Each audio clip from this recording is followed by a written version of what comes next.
Moin, geht da was?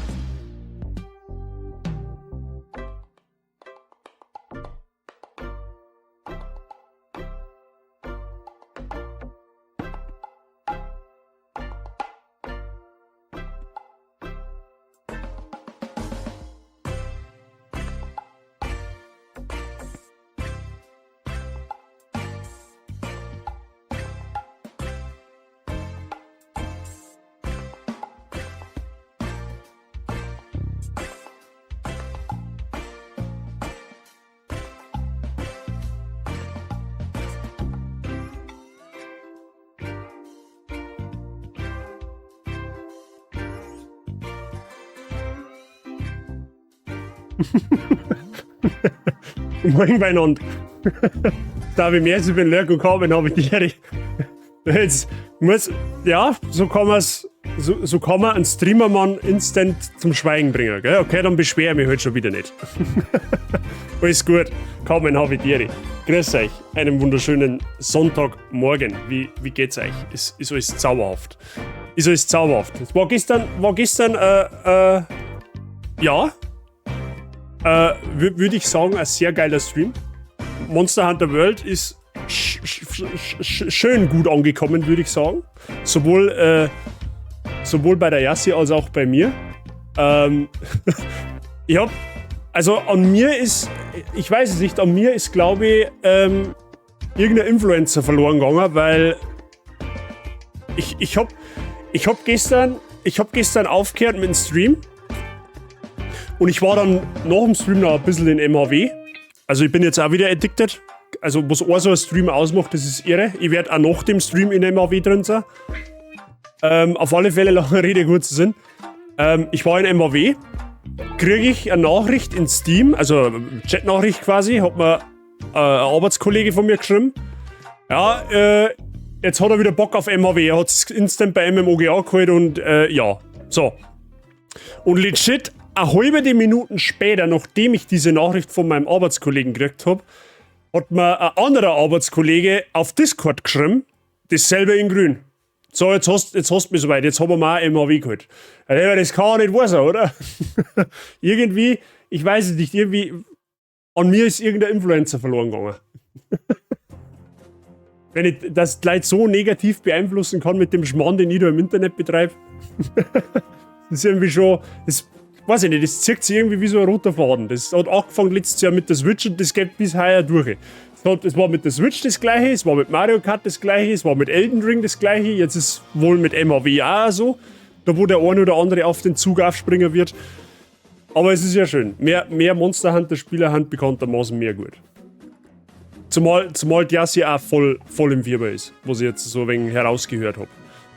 Aber ist eh schon so. Ich hab dann gestern gleich aus der MHW-Community einen Manu geschrieben quasi. Er soll mir gleich mal er soll mir doch bitte einmal 2 Bogenbuilds schicken, weil ich möchte meine Bogenbuilds verfeinern. Es hat keine Stunde nicht gedauert, ich habe gerechnet, ich kriege einen Screenshot, weißt du schon?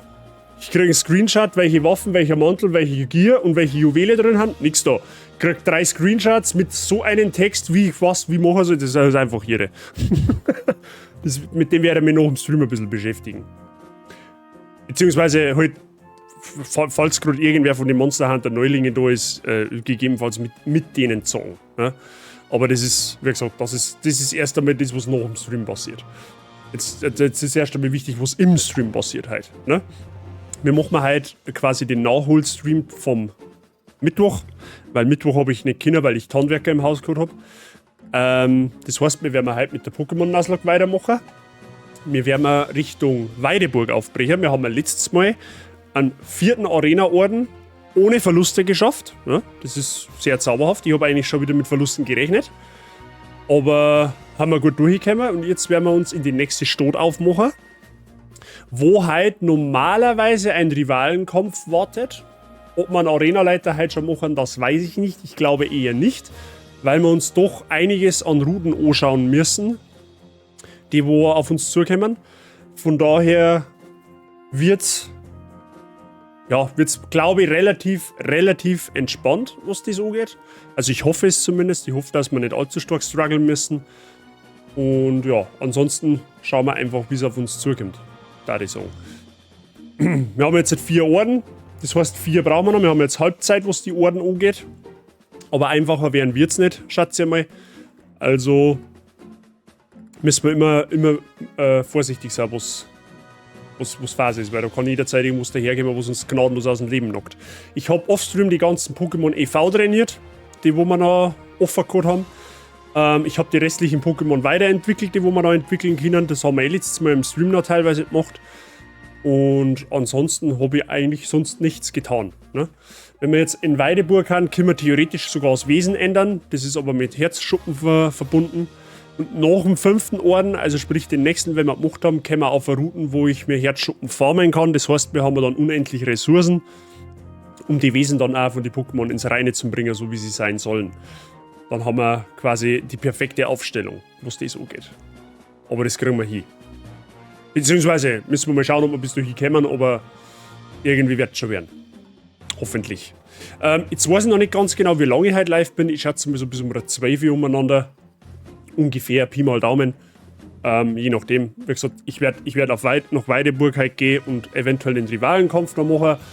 Werden wir uns ein bisschen umschauen und dann, glaube ich, lassen wir es für heute dann auch gut sein. Da morgen schon der nächste Stream serviert. Morgen Abend wahrscheinlich. Da werden wir dann im Pokémon auch weiter da. Eventuell mache ich Mittwoch dann einen spontanen Stream. Eventuell, das ist aber Angabe ohne Gewehr. Da darf ich dann Monster Hunter spielen tatsächlich. Und am Freitag ist, so wie es jetzt ausschaut, der nächste offizielle MHW-Stream mit der Yassi dann wieder zusammen. Im Koop. Genau.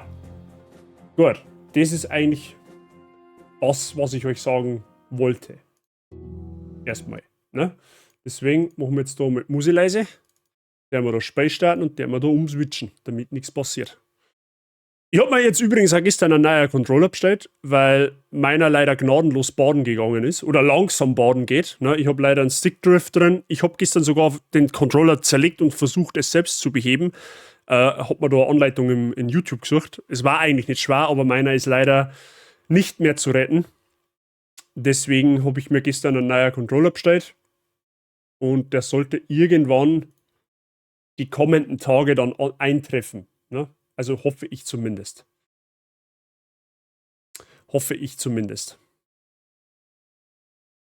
Also schon gescheit nervig, wenn du Stickdrift hast, vor allem in MAW. Ist mir das jetzt richtig aufgefallen, wenn auf einmal die Kamera wieder nach oben weggeht, obwohl du eigentlich das Monster im Auge behalten solltest. Das ist mir in Elden Ring tatsächlich nicht so aufgefallen, aber da glaube ich war es auch noch nicht. Mal schauen. Aber ich denke, der sollte die kommende Woche jetzt kommen. Tatsächlich. Mal schauen. Wird schon irgendwie werden.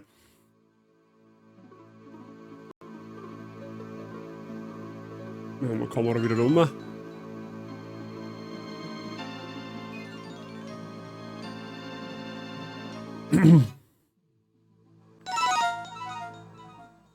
Ja, oder mal leiser machen, weil nicht, dass man Torwaschel zerreißt. Das war natürlich nichts.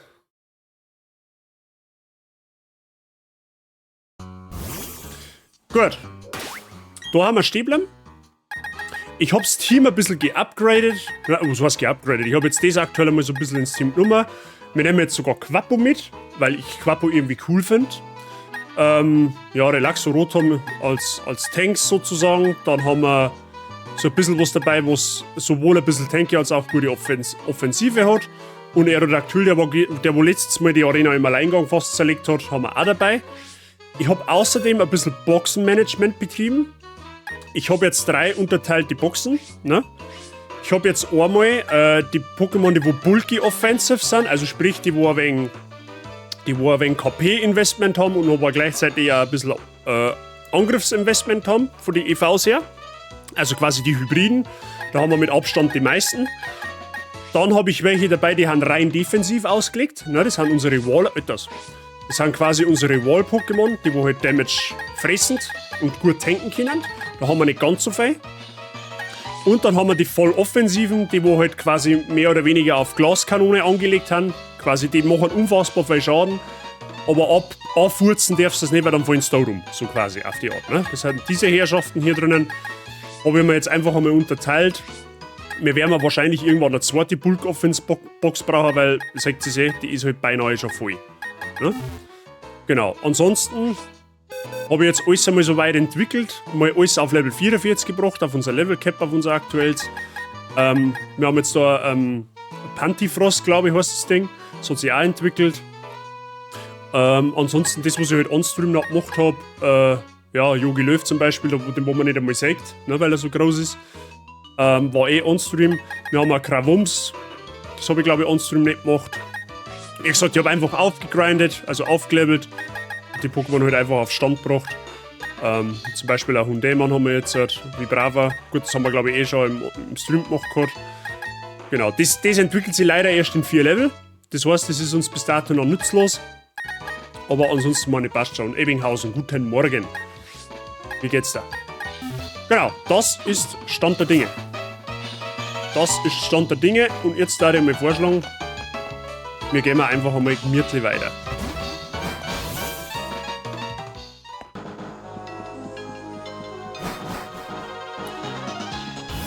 Mal schnell kurz.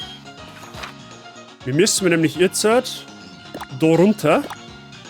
Beziehungsweise, Schmarrn, wir müssen uns fliegen noch hin.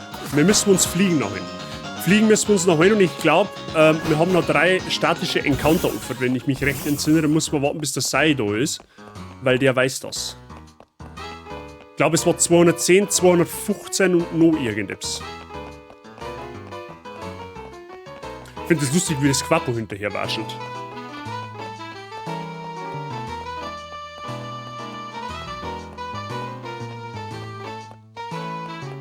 So, dann müsste jetzt sie da warten. Genau, weil da in dem Gebäude können wir fliegen und dann können wir jeden Ort jederzeit aufsuchen.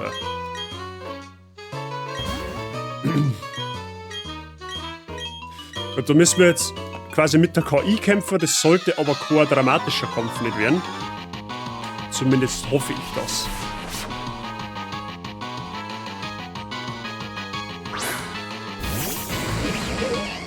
Vielleicht wird es aber doch ein dramatischer Kampf. Na gut, ist ja schon mal von Vorteil, dass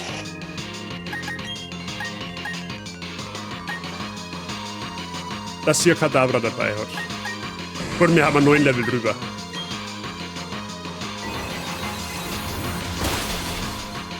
Ja, das war zauberhaft.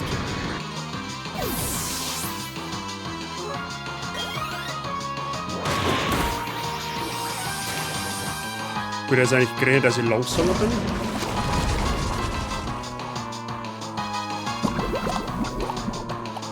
Vielen Dank nochmal für gestern für die Raids. Der gute Laser hat sich unheimlich gefreut. Mir hat's eine Menge bedeutet. Ja, kein Thema. Gerne.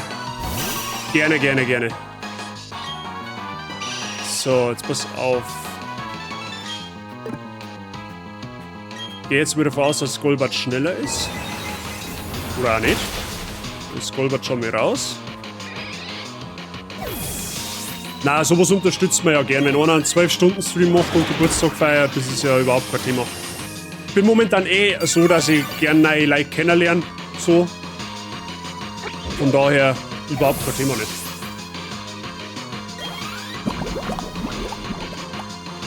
Und Toxin ist natürlich ein bisschen gefährlich, weil das von Zug zu Zug mehr Schaden macht.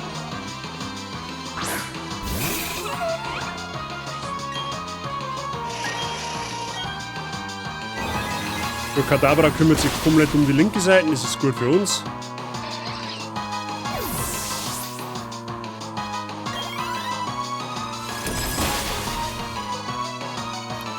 Und ich nehme die rechte Seite auseinander. Perfekt.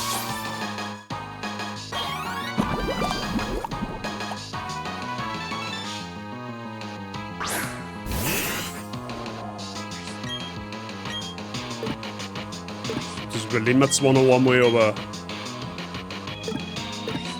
gehen wir vorsichtshalber mal raus. Nicht, dass das Budox jetzt doch schneller ist wie ich. Muss man ja nicht riskieren.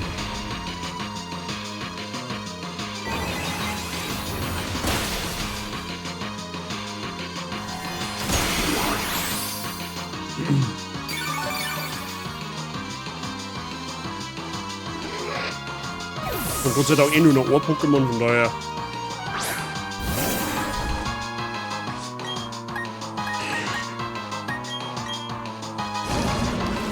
Da war ja jeder Toxin in dem Team, gell?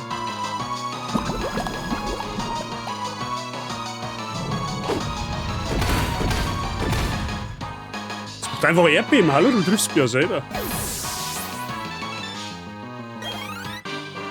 Ja gut. Relativ unspektakulärer Kampf.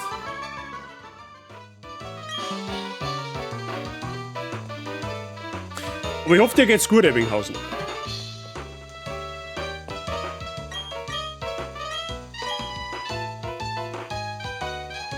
Ah gut, da haben wir wieder unseren Privatdetektiv, der wie immer speckend, das ist ja klar. Stoshi, guten Morgen, grüß dich.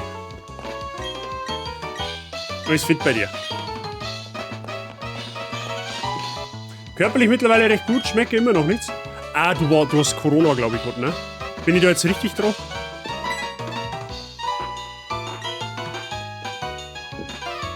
So. Da haben wir VM Fliegen. Oder TM Fliegen. VMs gibt es ja wohl in dem Hack nicht. Das ist gut, weil das werden wir gleich mal Aerodactyl beibringen.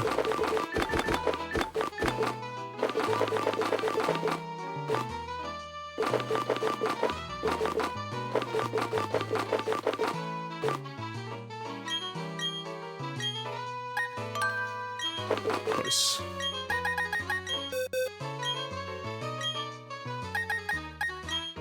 Statt Flügelschlag. Dann passt dann das. Ja, hab den Mist dann noch bekommen, aber das wird wieder. Wie geht's dir? Bei mir soweit alles gut. Also ich kann nicht klagen tatsächlich. Fuß verhält sich ganz gut eigentlich. Bin jetzt die Woche schon. Das war jetzt die erste Woche, wo ich Lauftraining gemacht habe. Das ist soweit eigentlich ganz gut gegangen. Jetzt muss ich mal schauen. Eventuell muss ich heute Abend mit meinem Schwiegerpapa reden, weil wir gehen heute Abend auf eine Grillerei.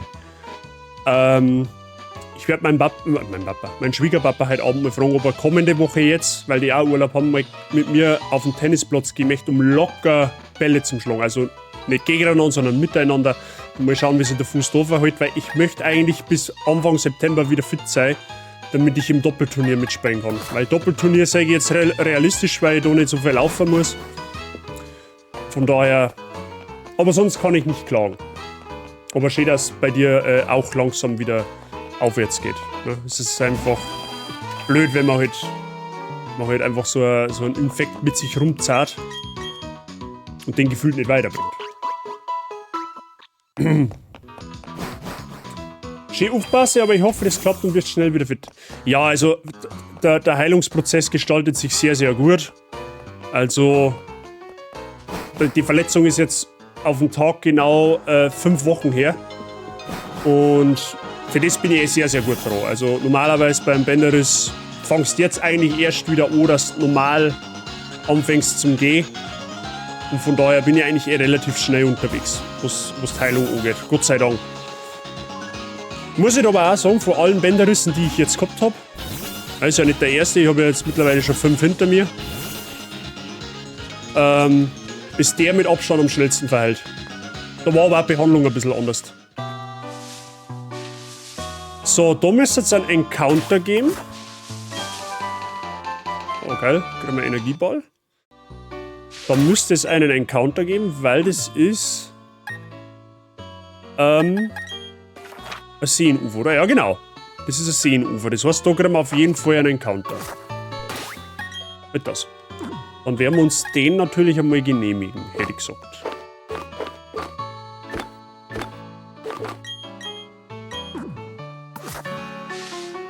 So, wir kriegen wir. Weiß ich nicht, ob das so gut ist.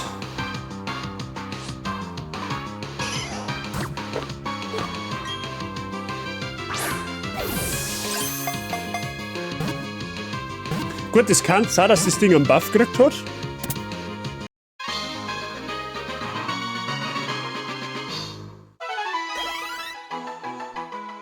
So, die Frage ist, wie nennt man das jetzt? Habt ihr da Vorschläge? Wie heißt denn die Giraffe aus Madagaskar? Wie heißt denn die? Da gibt's doch so eine Giraffe, oder? Ich hab Madagaskar einmal geschaut und ich weiß, dass es da so eine Giraffe gibt. Was ist zufällig wer? Anybody?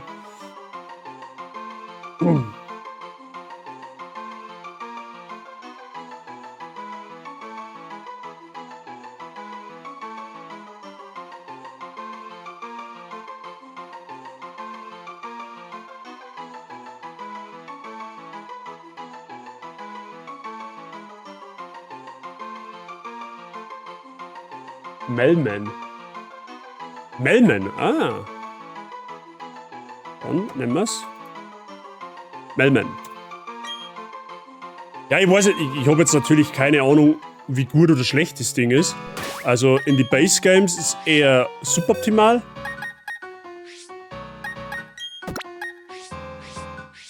Schiebe jetzt einmal da her.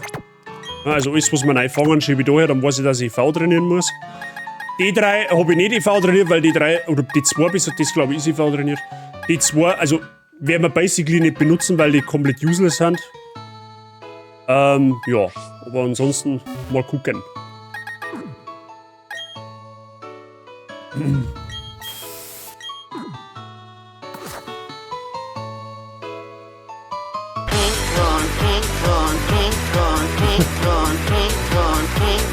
Das ist gut, dass du da bist. Ich bin so schön, ich bin so toll, ich bin der Pinkhorn aus Tirol. Saiching, mein absoluter Lieblings-Pokémon-Mod-Freund. Keine Ahnung. Sag mir doch bitte noch einmal, wo wir die statischen Encounter haben. 210, 215 und wo noch? Weil die können wir uns jetzt gleich noch holen. Weil wir haben ja jetzt die VM fliegen. Tatsächlich.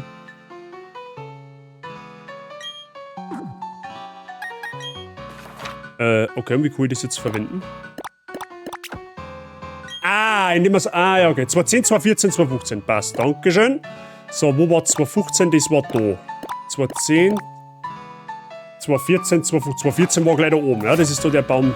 Dann brauchen wir aber sowieso erst einmal Honig, abgesehen davon. Wir müssen erst einmal Honig kaufen, gell? Honig haben wir. Da, glaube ich, ne? Meine Arbeit ist getan, bye! Ja, schon da bleiben. Kauf uns erst einmal Honig.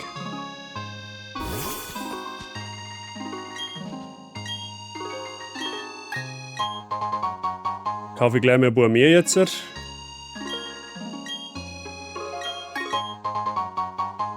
Weil ich vermute mal, wir werden da noch mehr brauchen. Und wir haben ja aktuell Rich, wo es das umgeht, ne? So. Dann 210, 215. Ja, das passt ja schon. 210, 215 und 214. Passt.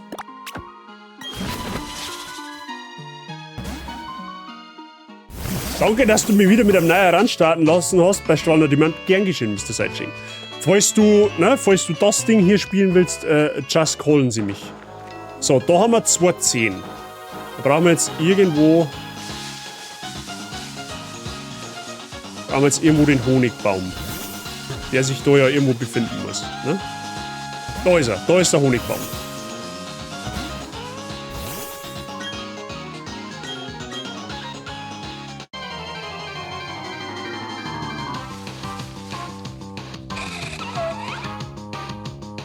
Das ist Species Clause. Weil wir mir Ding haben. Ein Moterpel. Das ist quasi Species Clause, können wir flüchten. Ob es bei 210 nicht sogar 2 statischen gab es theoretisch schon, aber nur einer pro Route ist erlaubt. Laut meinem Regelwerk. Haben wir auch schon. Gut, die Frage ist halt, ob wir überhaupt noch irgendwas Neues aus den Bäumen kriegen können. Das ist einmal die interessante Frage.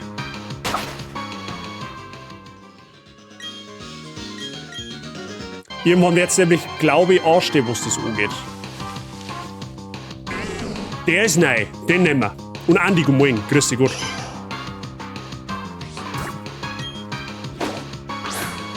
Gut, das ist ein nice Tank-Pokémon auf jeden Fall.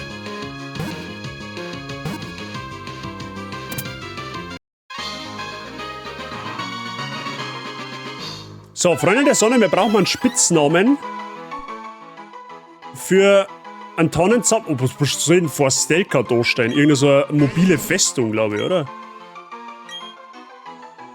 Baseball? Ja, das sogar tatsächlich nicht mehr. Hoppala.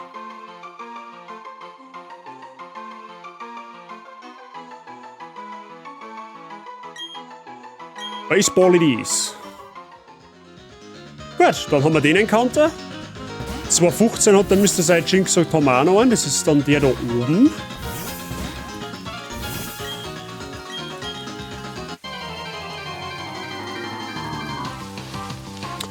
Okay, Griffel haben wir auch noch nicht. Liebes Kugel ist ein bisschen zu früh, ja.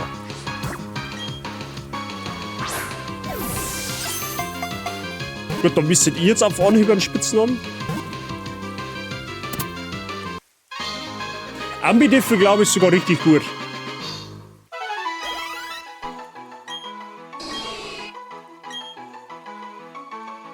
Den nennen wir Ruffy. Aus Gründen.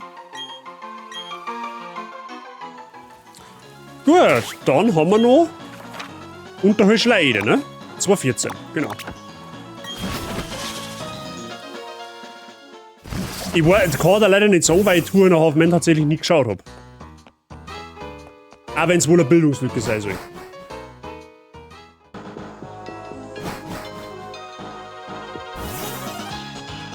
So, da ist der Baum ganz unten.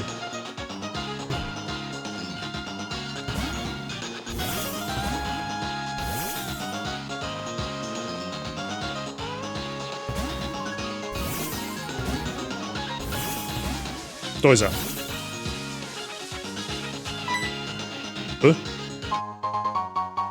Ah, wir haben Beere auf dem Kopf. Sehr gut.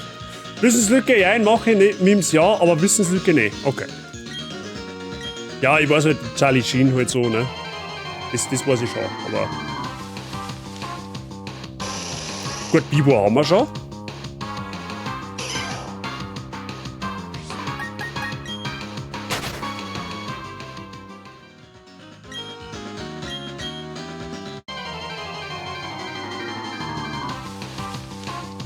Haben wir immer noch?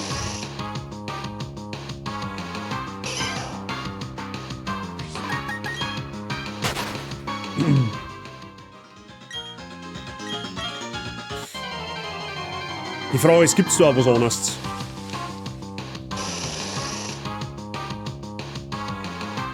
Darf man Dupe eigentlich trotzdem fangen und sagen, jo, nimm mir lieber den als wie einen anderen zum Beispiel? Also ich sag das jetzt ganz ehrlich, bin ich jetzt tatsächlich überfragt. Ich mach's tatsächlich eher nicht. Oh, den haben wir noch nicht. Smetbo haben wir noch nicht. Kann er da jetzt leider nicht sagen, weiß ich nicht. Am Ende des Tages ist es, glaube ich, eine Auslegungssache. Wenn du halt für dich als Nasslocker bestimmst, du machst es so, dann glaube ich, ist es für dich, für diese Verhältnisse fein. Ich weiß allerdings jetzt von keinem, der das schon mal so gehandhabt hat. Tatsächlich. Bin ich jetzt ehrlich.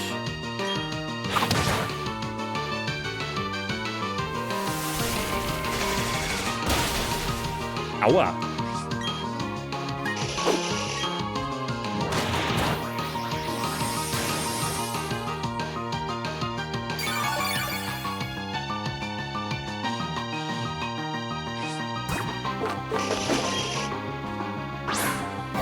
Ja, jetzt haben wir einen perfekten Bälle. Alter.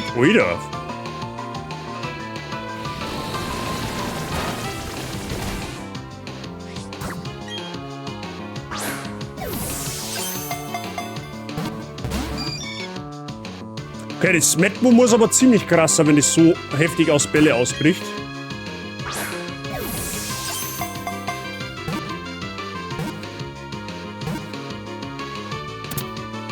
Nice. Fragt mich nicht, wie lange ich bei Selfie braucht, um zu fangen. Ja gut, Selfie hat ja entsprechend niedrige Fangraten. So.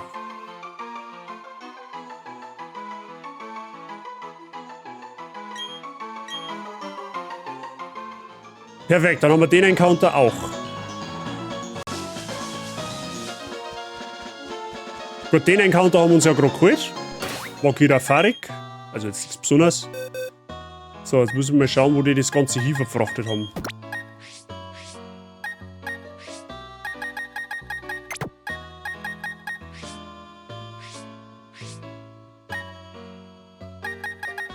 Genau, dann haben wir Griffel und Smetbo.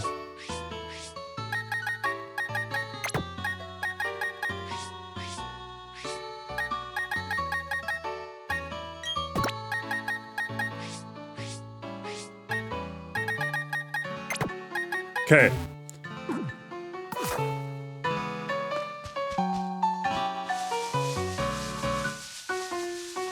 Gut, da ist jetzt da dicht.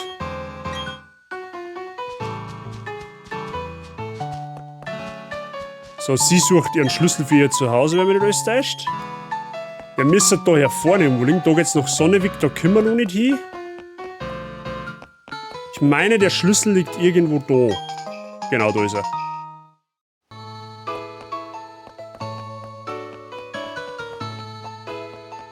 Geben wir hier meinen Schlüssel zurück. So, und jetzt, ich komme jetzt einfach mal nach. Okay, ich krieg einen Lavakeks. Ich hab bei meinem Run auch ein Gastrodon gefangen, hab alle meine Pokémon mit einem richtigen Wesen. Und das Gastrodon ist richtig geil. Ja, Gastrodon ist ja ziemlich stark, to be honest.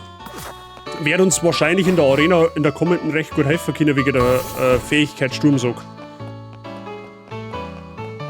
Beziehungsweise ab der nächsten Stadt, glaube ich, kann ich mir Münzen kaufen, wo ich die Wesen ändern kann. Das kostet allerdings Herzschuppen. Aber wenn wir einen 5. Orden dann haben, können wir auf Routen, wo ich Libiskus angeln kann. Und jedes Libiskus hat in dem Spiel eine Herzschuppe. Also sprich, ich habe dann unendlich Herzschuppen zur Verfügung sozusagen. Oleg, du bist im Haus. Und dann werde ich jetzt Pokémon von den Wesen her anpassen, dass es passt. Call me Dre, I created Renegade Platinum. Der Drayano hat Renegade Platinum erschaffen, sozusagen, ne?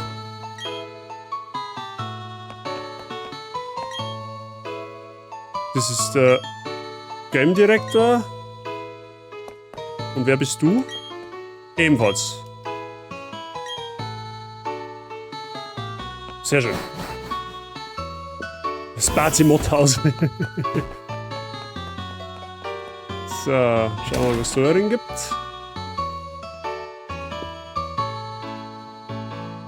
Achso, der hat zu, okay. Weibe und du, ja. Gut. Route 2. Achso, da ist jetzt. Okay. Da ist jetzt 213, das ist dann die Routen unterhalb.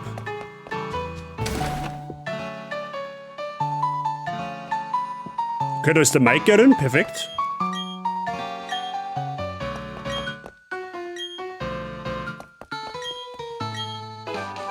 Ah, Team 201 müsste Lichtkanone sein, oder? Ah, Bizarro-Raum, okay. Gut für langsame Pokémon tatsächlich.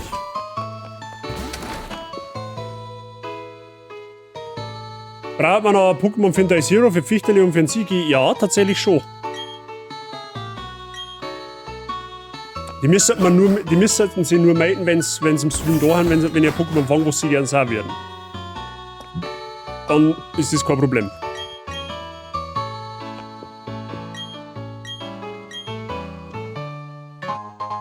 Okay, ich kriege mal Magmarisierer, obwohl wir einen Shigi, ja gut, Shigi ist schon tot mittlerweile. Okay, da kriegt man einen Stromisierer und einen Magmarisierer. Jetzt braucht man halt einen Magma oder eine Elektrik.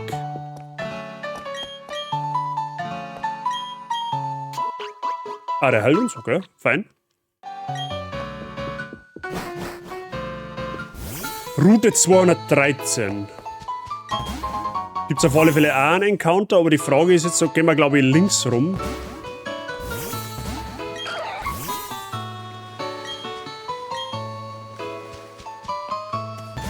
Ich glaube, angeln tue ich da nicht, weil Wasser-Pokémon haben wir glaube ich aktuell noch genug.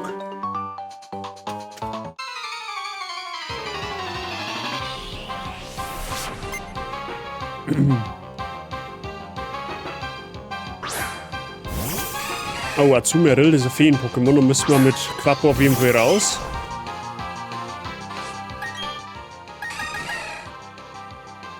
Sollte eigentlich mit Yassi ganz gut gehen.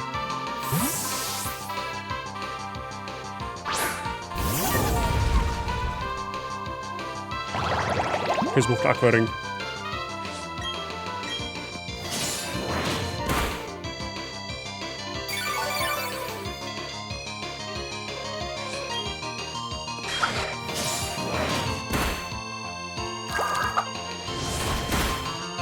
Weil du machst ja gar nichts.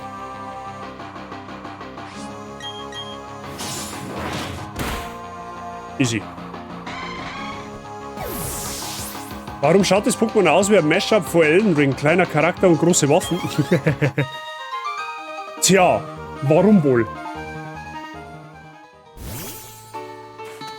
So. Wo haben wir noch? Das Wasser schaut halt so unfassbar gut aus in dem Spiel. Ich weiß auch nicht.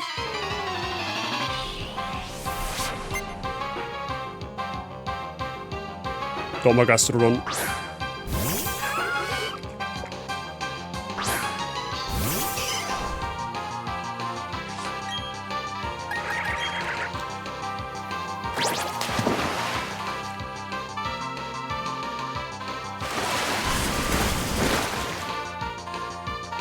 Jetzt habe ich für einen kurzen Moment gedacht, das kann Sturm so kommen, aber dabei...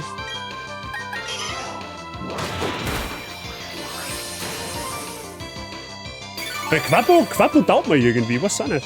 Quappo finde ich irgendwie cool.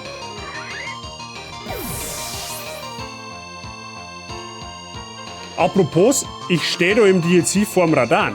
Oh, nice, GZ. Dann, have fun. Er ist böse. Aber er ist ein geiler Kampf auf alle Fälle. GZ. Schön, dass du so weit gekommen bist. Du kriegst so aufs Maul. Ja, fühle ich. Fühle ich absolut. Der ist halt wirklich geisteskrank. Radan ist echt nicht ohne. Da haben 3 Angler. Wir könnten theoretisch dann auch die Form von Rotom ins Waschmaschinen-Rotom ändern, damit wir halt eine Resistenz gegen Wasser haben. Für die kommende Arena war halt Donner insane. Ne? Wenn wir Donner kriegen dann.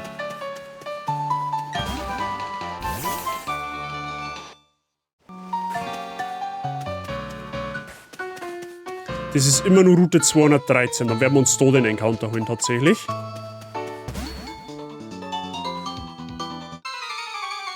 Donner in Kaufhaus von Schleide haben wir, glaube ich, alles abgegrast. Ich glaube, es gibt keine TMs nicht. Ich schaue zwar noch mal nach,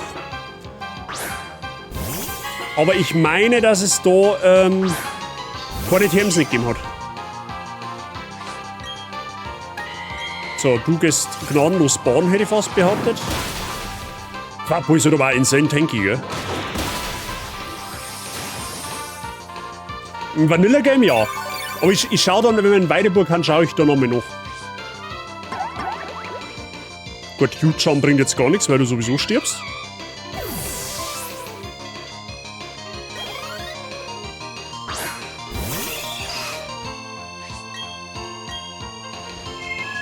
Oh Gott.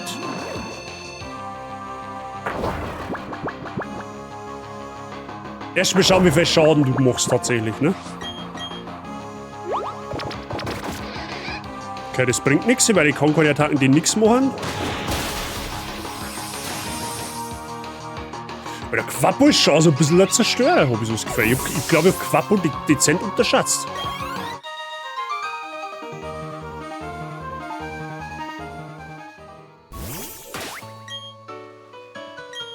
Vor allem, Quappo hat halt eine geile Fähigkeit, nämlich Eisenfaust. Quasi alle Schlagattacken werden nochmal verstärkt. Und wir können quasi 3. Ne? Blöderweise kann ich Quappo leider nicht Donnerschlag lernen. Zumindest hätte ich geschaut. Aber, na, nehmen wir so. Ja, ist coole Sache auf jeden Fall. Hast du da, Ebbinghausen, hast du da schon in die zweite Phase gebracht? Oder hängst du da in der ersten? Da ist gar nichts los. Zocken wir einfach ein wenig um seinem Laptop umeinander.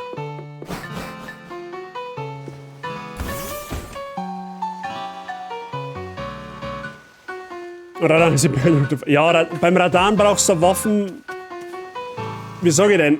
Du brauchst beim Radan, glaube ich, eher Waffen, die wo nicht zu viele Angriffe aneinander kettet. Also da ist, beim Radan ist eher weniger mehr, weil seine Zeitfenster ohnehin sehr, sehr klein sind, wo du irgendeinen Angriff machen kannst. Von daher. Da die eher sowas wie, keine Ahnung, irgendeine Hellebarde oder irgendeine größere Waffen bevorzugen, die wo halt nicht zu langsam ist, aber die wo auch nicht zu schnell ist. Also so, du brauchst eine normale Waffen von der Geschwindigkeit her gegen Radan. Und eine Blutung mit.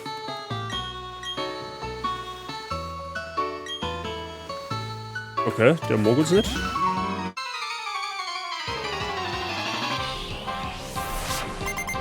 In Zucht mit Nocturne, gell? Ja, Züchten ist leider nicht erlaubt. Oh, kein Ivana.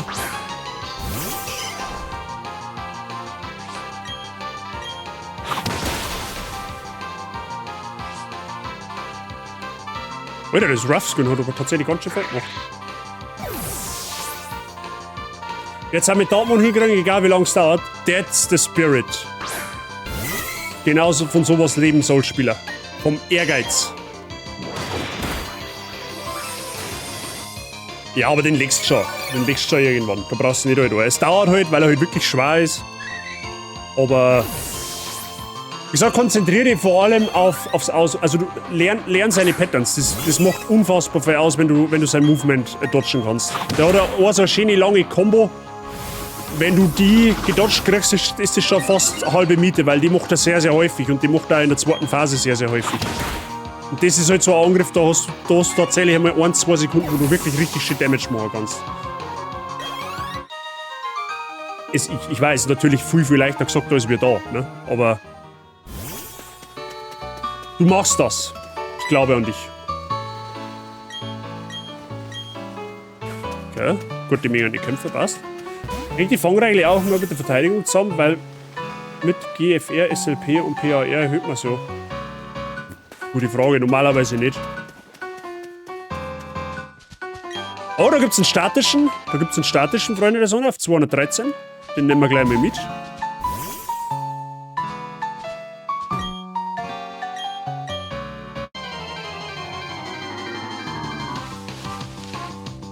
Schwalbos, okay.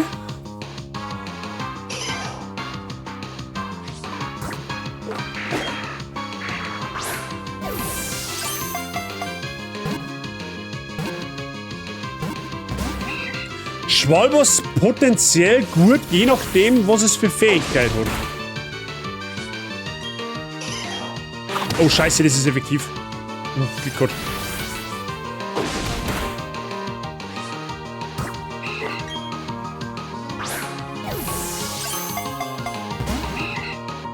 Wir müssen es erst mal gefangen kriegen.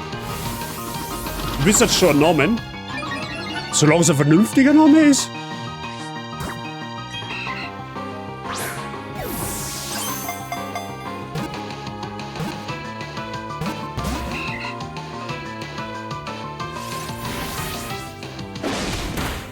Ist das vielleicht ein Kampf-Pokémon in dem Hack?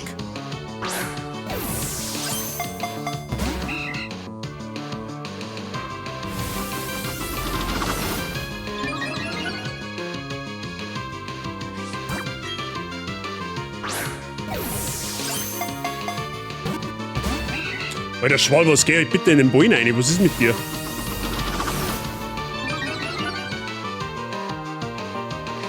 Neymar? Gute Idee.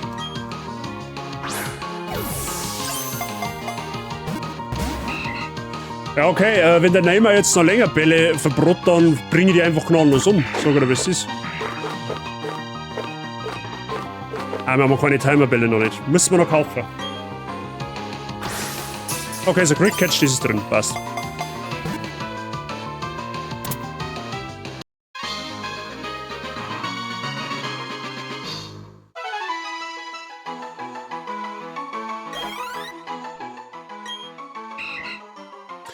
Laut Pokédex-Eintrag ist ein normal Flug.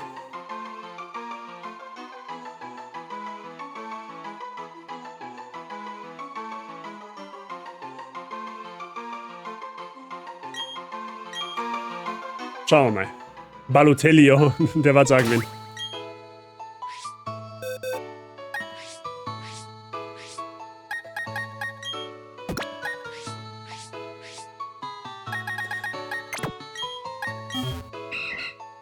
Das ist Normalflug, okay? Also leider den Hit Ghost Type, gut, es kann halt mit Normalattacken Geister-Pokémon treffen, es hat aber schlechtes Wesen. Eher nicht so gut. Wenn es Adrenalin-Code hätte, wäre es geil gewesen. Aber so. Mescalin habe ich direkt, das ist gut.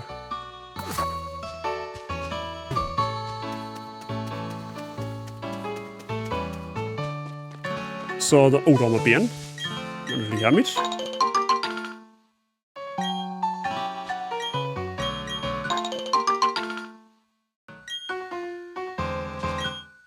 Jeder Italiener, Ebbinghausen, jeder Italiener ist ein Schwalbenkönig, ne? Das ist so mal lustig. Innerhalb von 10 Minuten sterben 11 Italiener auf dem Fußballplatz, am Ende stehen aber trotzdem 11 auf dem Platz. Also das ist irgendwie, weiß ich nicht.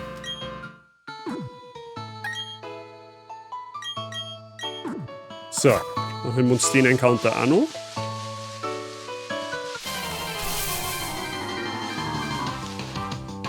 Gut, das ist ein Tube, obwohl mir das besser gefällt, weil es blau ist.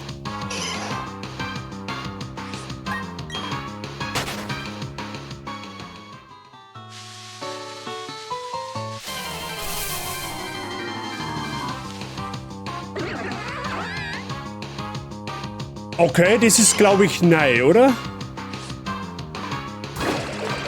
Barmelin haben wir noch nicht, ne? Barmelin haben wir auch nicht.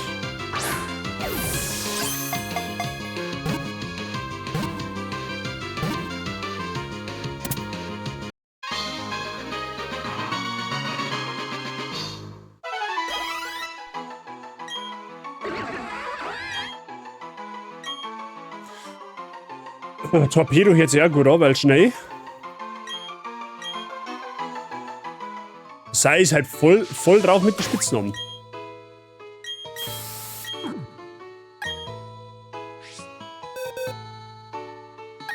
Das Einzige, was ich aber blöd finde, das ist, dass das Pokémon immer automatisch in die erste Box abgelegt wird, wenn er frei ist, anstatt in die Box, wo ausgewählt ist. Moin Wifi, grüß dich. So. Dann sind wir in Weideburg. Tatsächlich. Ne?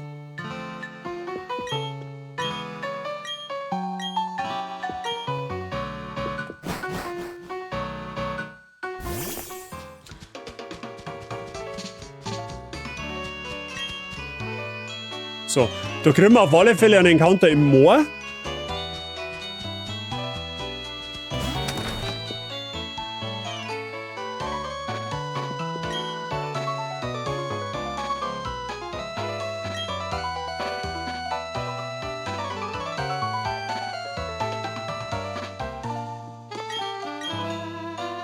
Ja. Ich stehe mit der Lena, weil jemand Spaghetti zerbricht beim Kochen, jemand Spaghetti scheidet, jemand Ananas auf die Pizza legt, Pizza zusammenfaltet beim Essen, wenn jemand Knotschi statt Gnocchi sagt. Ja. Okay, ich habe wieder Sticker gekriegt. So, da Team Galactic führt schon wieder irgendwas im Schilde. Ne?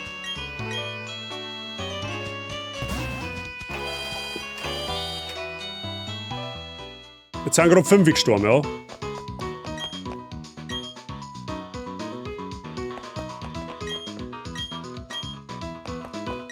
Warte mal, da mal heilen. Sagen wir mal zufrieden, wir haben Heile in die neue Stadt gekommen. Ne? Das ist ja schon mal was. Du machst halt alles davon. Wie schaffst du das mit deinem Gewissen? So, Freunde der Sonne, in diese Arena hier, da steppen wir jetzt noch nicht hin. Weil da kommt ein Rivalenkampf, den machen wir jetzt noch nicht. Ne? Das ist gefährlich.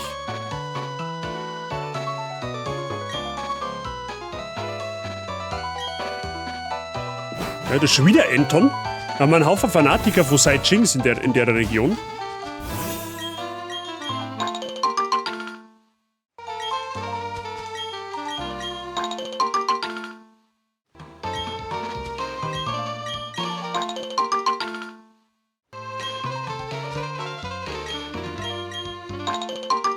Okay, nichts gegen Ananas auf der Pizza.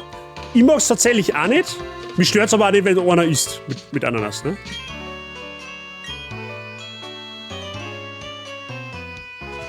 Okay. Wow, das ist ein Lapras. Das war insane, wenn wir das kriegen.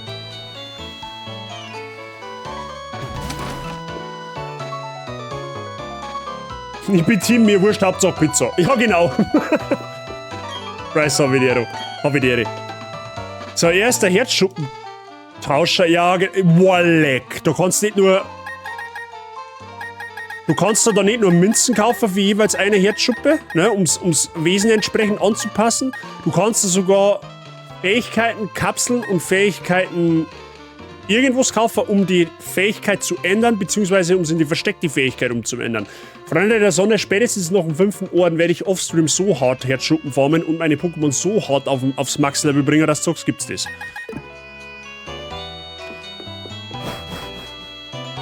Okay. Wo ist mit dem Lapras drin? Ich will das Lapras haben, hallo?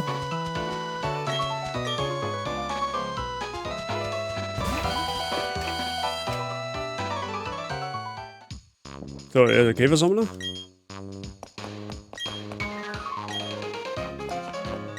Kriegen wir da irgendwas von dir?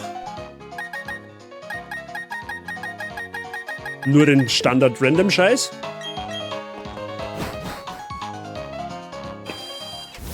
Ich glaube, ich brauche ein Date mit dem Bazi bezüglich dem Pokémon.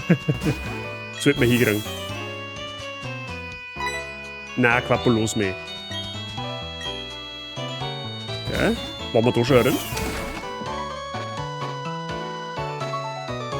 Nein, da wollen wir noch nicht rein.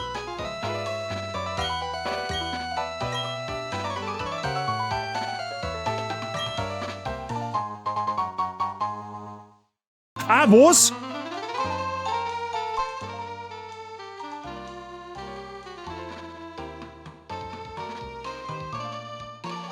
Oh. Wir haben jetzt einfach... Okay, das ist jetzt krass. Ich hab fucking Lapras geschenkt gekriegt. Wir brauchen einen Spitznamen für Lapras. Alter, Lapras ist ja anders, OP.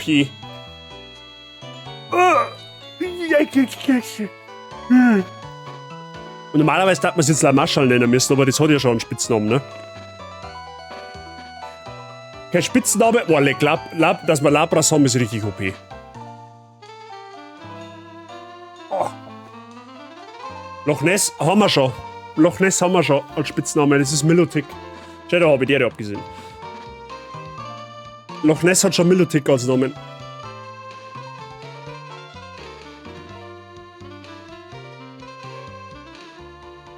Nehmen wir es mit Lamascha, weil das andere heißt ja erst. Wenn dann Nessie. Ja, kommen sie aber aufs Gleiche. Loch Ness und Nessie.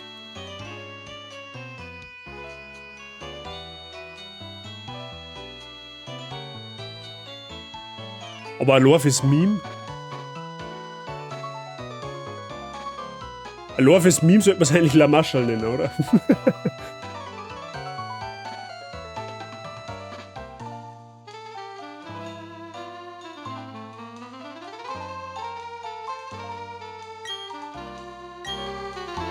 An die gute alte Pokémon Blau Nuzlocke angelehnt. Oder Lapras ist halt richtig, das ist halt ein Gott-Tier-Encounter, ne? So, ein Wasserabsorber plus Special Attack minus Special Defense ist jetzt tatsächlich ein bisschen suboptimal, aber das können wir dann alles regeln. Wasser-Eis-Typing. Lapras, goated. Definitiv. Ist definitiv goated. Ja, und das einfach mal von der Oma da. Perfekt.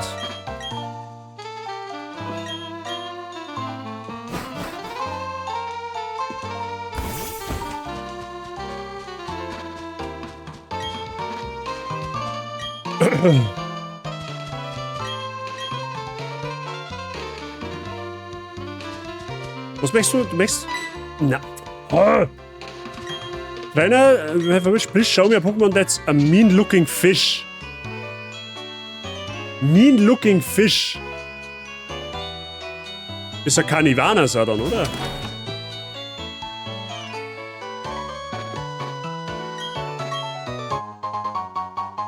Cobberberry, okay. Gut, wir müssen dann fast... Lapras ist ja gifted Pokémon, dann müssen wir da fast angeln. Dann müssen wir da fast angeln, damit wir da einen Encounter kriegen, ne? Wenn ich jetzt richtig sehe.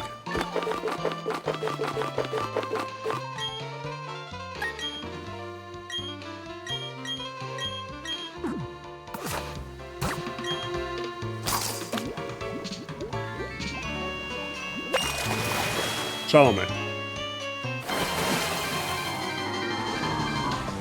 Okay, das ist Species Class, das haben wir schon.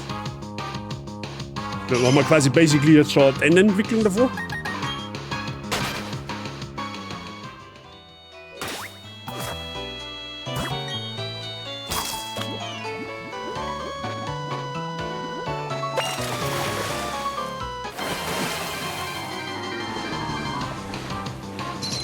Ebenfalls.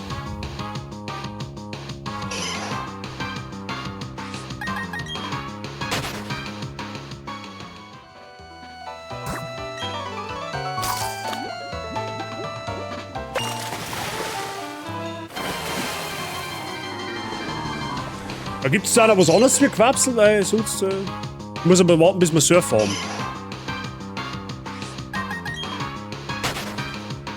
Wasser, ja, Wasser.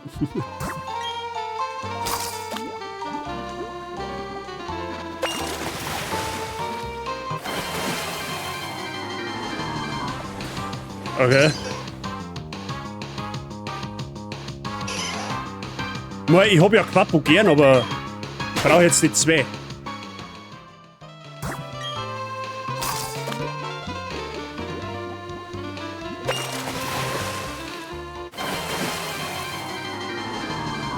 Ah, den nehmen wir mit.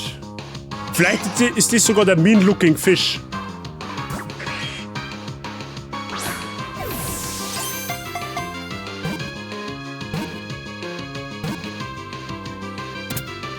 Gut, wir brauchen einen Spitznamen für einen Haifisch. Basically. Also das wird ja zum Haifisch. Der Bruce. Passt halt aber auch.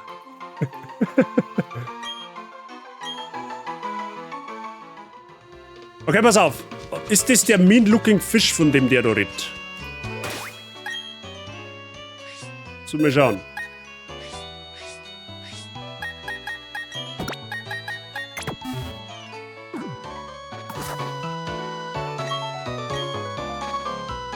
Tatsächlich.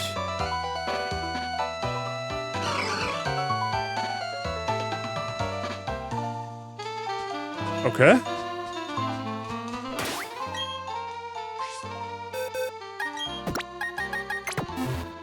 Hüt.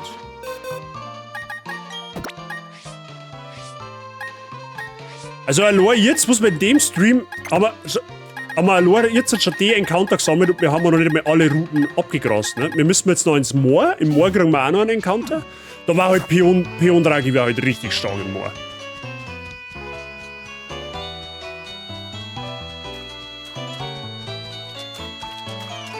Okay, da gibt's nix.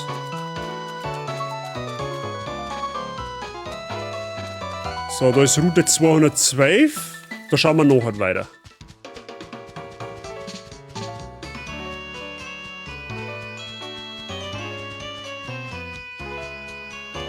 Gehen wir noch geschwind ins Moor.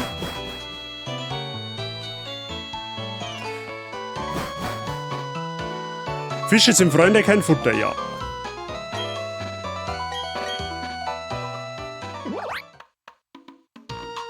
Da war der Pionscorer. Merken wir uns einmal, zwei Baum unterhalb vom linken Baum ein Felsen und dann rechts ein Grasfeld. Das brauchen wir. Das müssen wir uns suchen.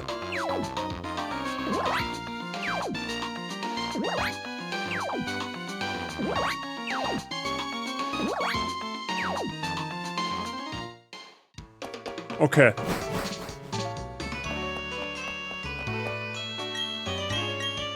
Jetzt ist die Frage, kann ich da einen Schutz aktivieren da drin?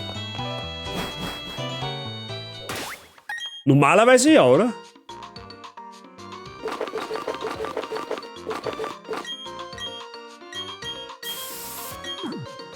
So.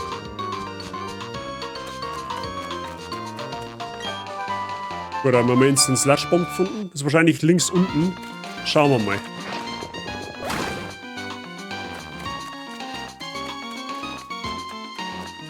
Ah, warte mal. Na, das ist nicht. Das ist auch nicht. Dann mal auf die rechte Seite nochmal. Das ist auch nicht gewesen, ne?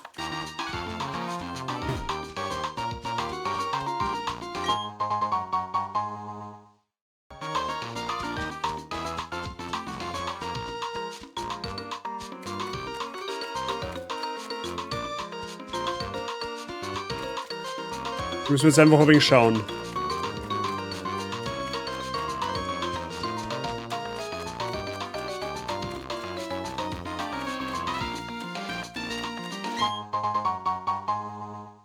Der Pokéball ist relativ irrelevant.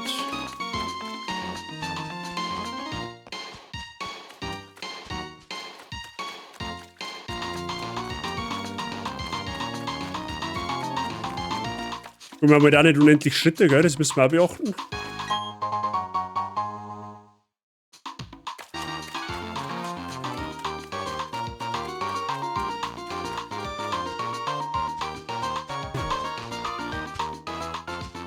Ah, das ist nicht. Da waren wir vorher, okay.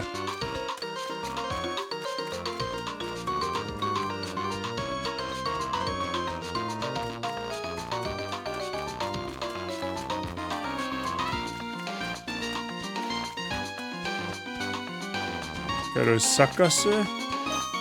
Ja, okay. Mal nochmal schauen, hilft nicht. Brauchen wir auf alle Fälle Pionscore. Pionscore war halt brutal.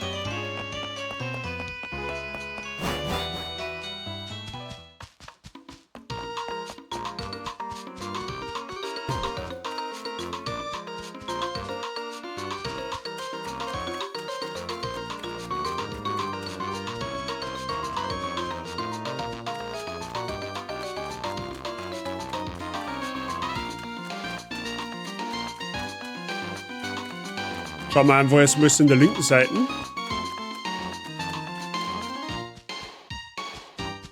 Okay, da steht's O.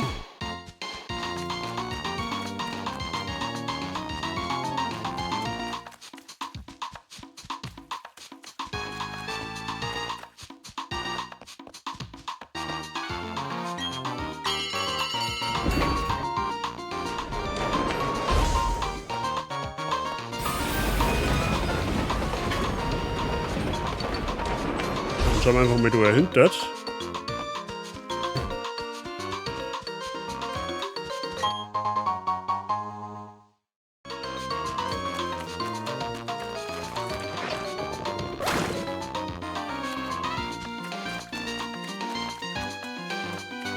Schaut's mir, da wird's auch nicht gewesen sein.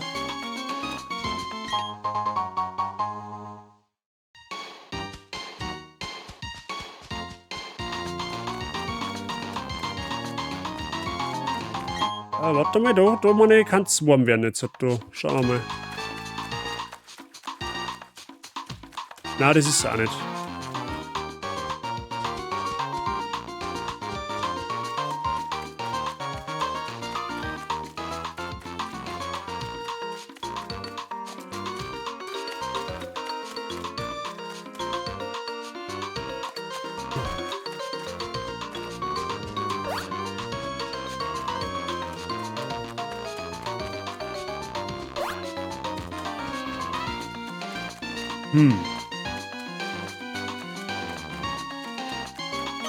Ja, okay. Ding Dong. Nur mal schauen.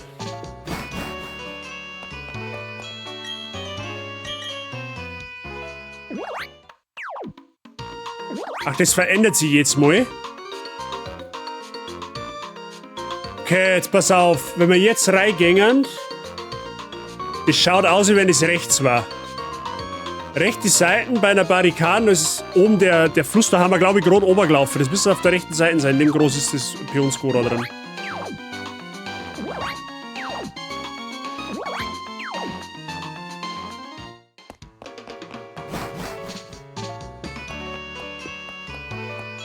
Areal 4.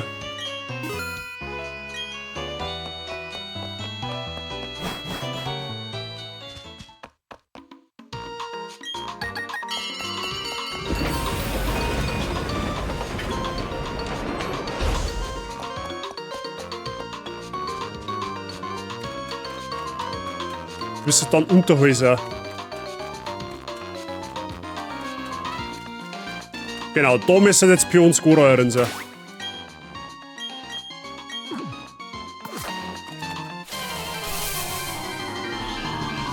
Nice!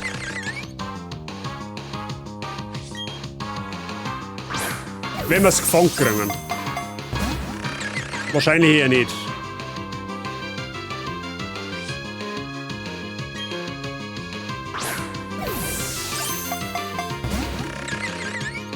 Okay, ich glaube, das werden wir nicht kriegen.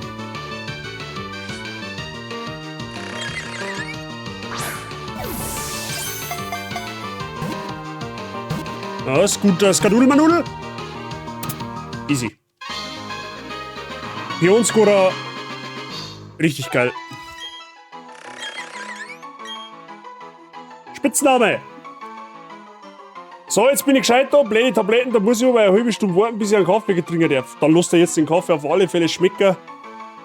Und WB an der Stelle. So, wir brauchen einen Namen für einen bedrohlichen Skorpion. Also für einen richtigen Skorpion. Ne?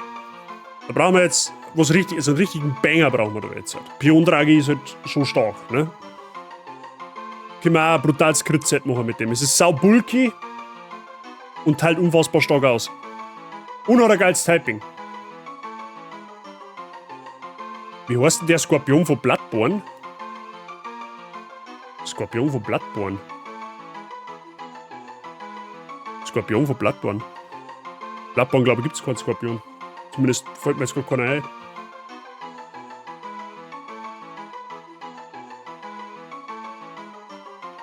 Rudolf, Schnappi. Gut, Schnappi war ein Krokodil. Schenkert von Scorpions.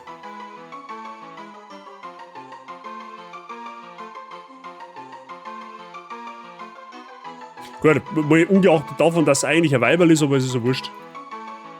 Rudi der Skorpion. Perfekt, das hat sich rentiert. So, aussieht bei der Heaten.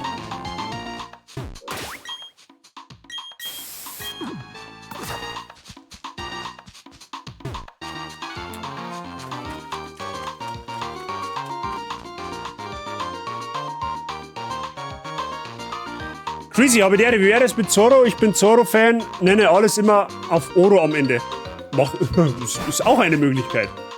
Es ist doch halt wurscht, ob Mann oder Weiberl. Ja, stimmt, halt identifiziert sich sowieso jeder, wie er gerade lustig ist, ne? Ah, klar. So. Dann haben wir jetzt in Weideburg jeden Encounter, soweit ich weiß. Genau. Yeah, this is big brain time. Und das auch noch. Machen wir gleich. Machen wir gleich. Halt mir erst einmal. Chrissy, alles gut bei dir? Schön, dass du herfindest und reinschaust. So, jetzt pass auf. Ja, haben wir schon ein bisschen was. Jetzt, wenn du da ein geiles Wesen hast. Sassy. Ja, nicht so. Sniper. Sniper ist schon mal eine richtig gute Fähigkeit. Gut, wie gesagt, Wesen etc. pp. Werden wir spätestens nach dem 5. Orden alles bereinigen können. Wie weit haben wir eigentlich schon fortgeschritten? Wir haben jetzt 4 Orden aktuell. Bereiten uns so ein bisschen jetzt auf den Rivalenkampf vor, beziehungsweise machen wir eine Erkundungstour so ein bisschen, ne? Sammeln Encounter zusammen, was uns noch offen stehen. Wir haben ein fucking Lapras gekriegt. Die Pokémon da herunter jetzt sind die, wo wir jetzt im heutigen Stream alle gekriegt haben. Genau.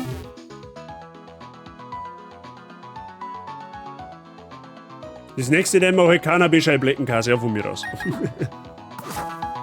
So, was wollt ihr jetzt tun? Genau, an Ebbinghausen sei unnütziges Gaming-Wissen wollte ich noch einlösen. Mach mal auf der Stelle. Ne? Das machen wir auf der Stelle.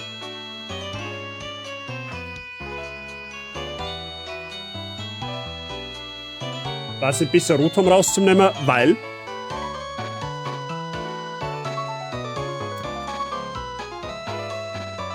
So, ich hab mir das nämlich schön markiert. Genau. Wir haben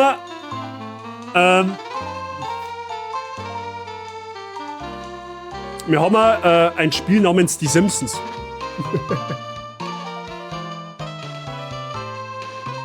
Das hat wahrscheinlich keiner gespielt, wahrscheinlich, oder?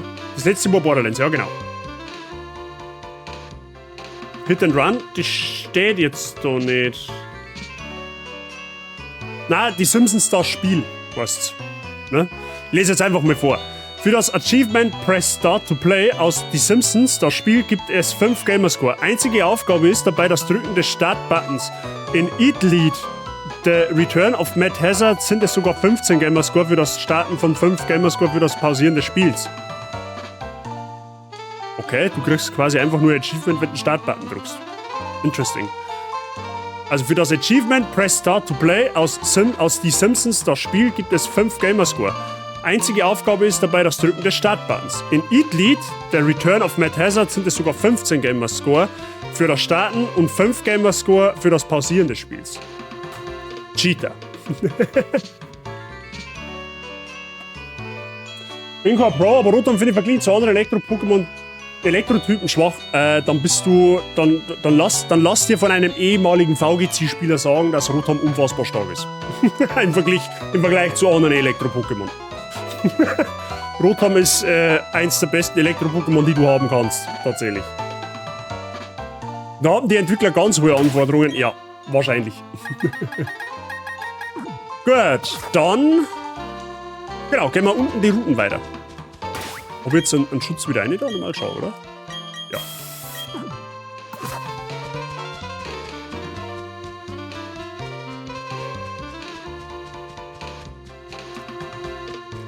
Gut, 212. Da haben wir, warte mal, wir müssen auf Karten schauen. Da haben wir schon einen Encounter, den dürfen wir nicht mehr holen. Weil das ist eine Route da. Da kriegen wir gar keinen Encounter nicht jetzt, tatsächlich. Ne? Da sind wir mir raus. Das war schon für PlayStation 3, die Simpsons, der Film, das Spiel. Ja, möglicherweise. Oh Gott, das Moor hab ich auf dem DS schon gehasst. Weil du da immer wieder einsumpfst.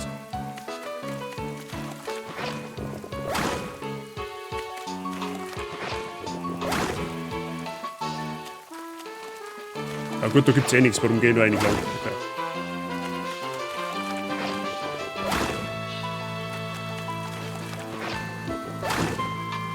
Gut. Auf alle Fälle Bären, das ist gut für uns. Nehmen wir natürlich mal Essi mit.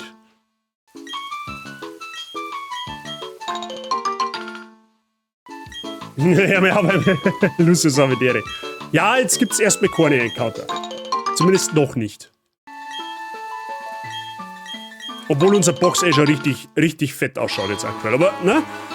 Es ist ja immer, das ist egal, wie viele Pokémon du auf der Box hast. Wenn du vibest, sind alle Pokémon weg.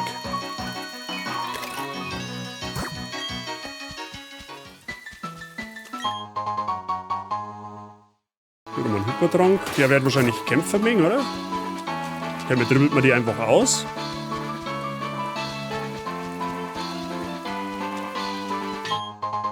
Zink.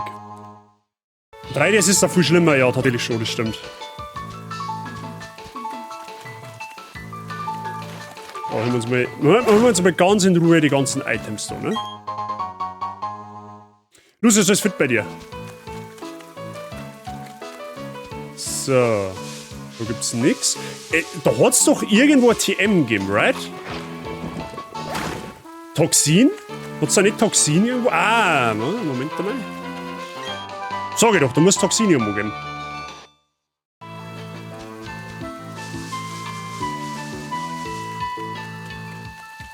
Oh, da gibt's einen statischen Encounter. Ja, den holen wir uns schon.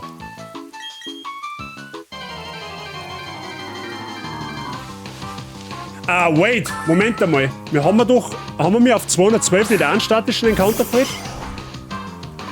Stimmt, den haben wir schon. Gut, da kommen wir noch zurück. Darf wir gar nicht holen.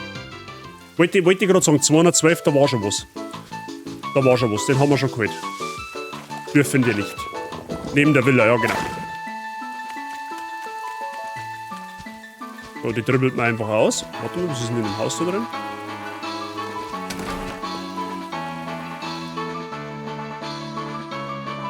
Oh, hi.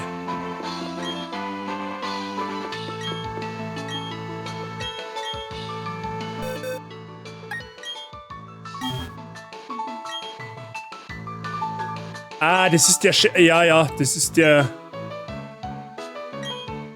das ist der Scherbentutor quasi. Okay.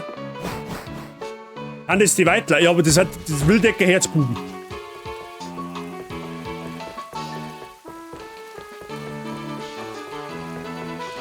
Gut, da werden wir nicht drum rumkommen.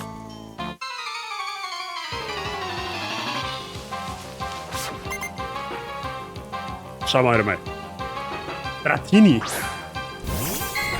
Ich mag auch Dratini.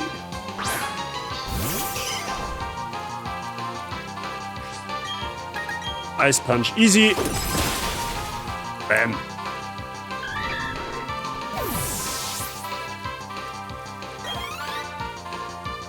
Boah, wenn der jetzt ein Dragoran hat, dann flippe ich aus.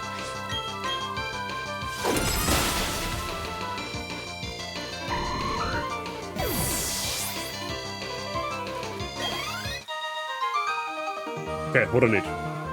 Gott sei Dank. Mhm.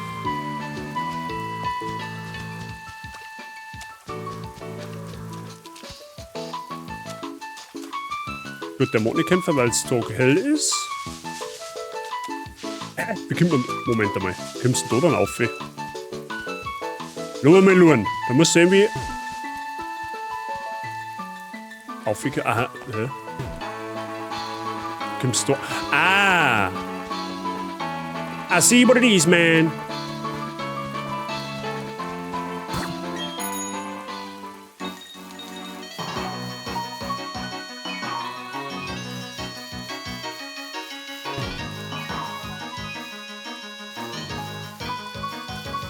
Gut, da komme ich so um.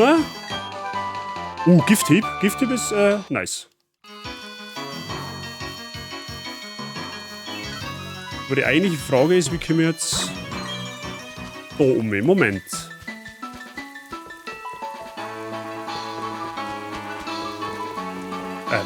Oh Gott! Ja, mach mal, ne? Mach mal, reißt's mir's auch nicht so. Käfergebrumm. Okay.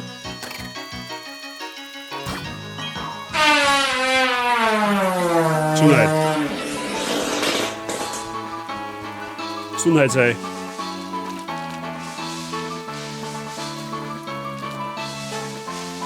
Oh, Doppelkampf, den wollen wir vermeiden. Ah, genau, da ist der Arenaleiter, den wir erst mal zurückschicken müssen. Okay.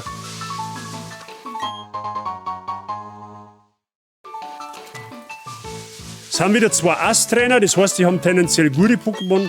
Das heißt, wir werden da einzeln rangehen an, an diese Maschere da. Ne? Magma. Magma ist gut. Magma hätte ich gern, weil da könnt ihr Magbrand machen.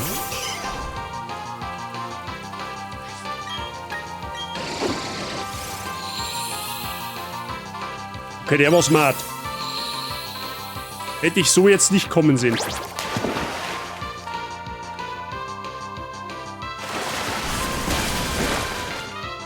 Gut. One-shottet halt trotz allem fast.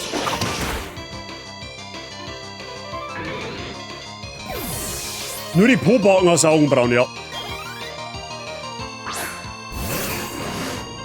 Okay, Voltenso. Da gehen wir in... Bowser.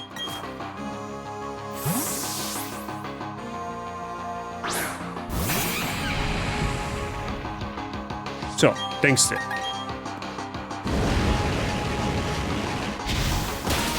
Oh, leck! Macht gut schon. Burn ist natürlich jetzt super optimal. Reicht aber Gott sei Dank für einen Kill.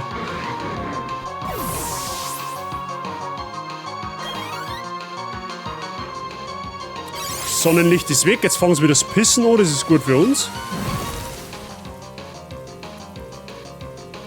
Nidoking. Das müsste dann wieder eigentlich für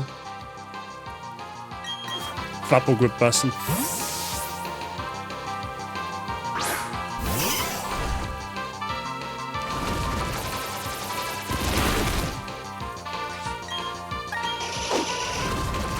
Er ist auf jeden Fall schneller wie ich. Gut, die Vergiftung die ist eigentlich schon in der Zeitung gestanden, dass ich die kriege.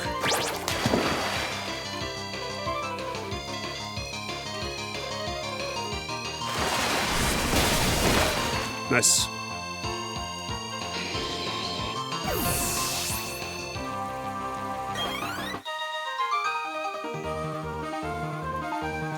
Ja, Damage machen Dorn die auf jeden Fall.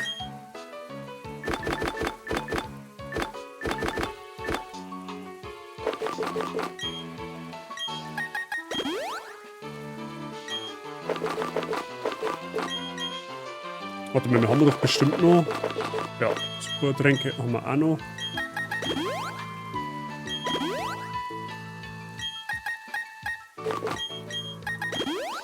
Gut.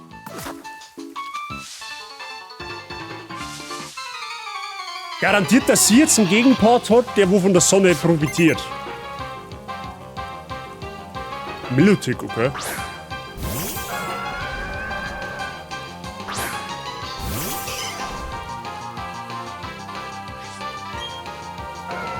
Da können wir jetzt mit Quapo tatsächlich eher wenig durch. Gehen wir mal in Yassi rein, weil da wahrscheinlich eine Feenattacke kommt.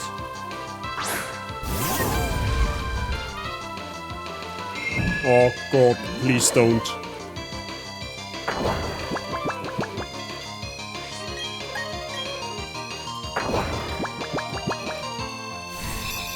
Moonblast, okay. Tut mir jetzt herzlich wenig.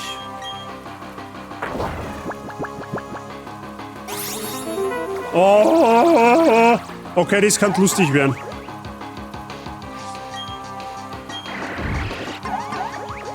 Bitte haut zu. Dankeschön.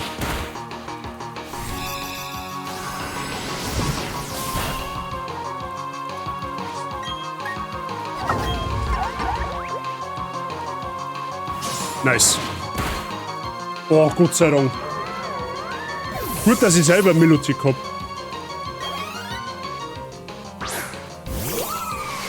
Voll purbar.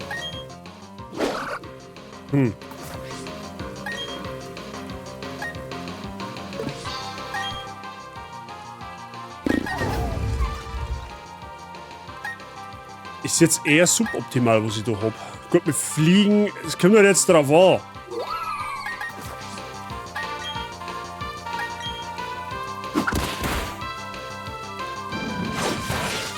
Ja, okay, drin bleiben war auf jeden Fall die richtige Option jetzt an der Stelle. Überlebt sogar noch, mein Gott.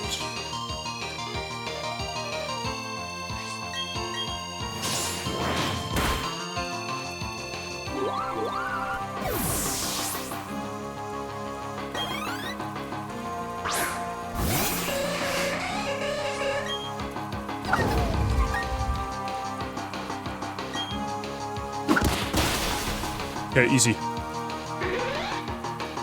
Imagine, wenn wir auf dem Hammer-Pokémon ein richtiges Wesen drauf haben. Das ist ja jetzt ja minus Angriffswesen tatsächlich.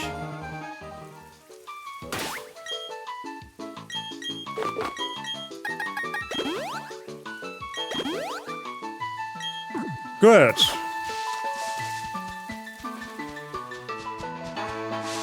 Da müssen jetzt die Menschen sein, oder? Ja, genau.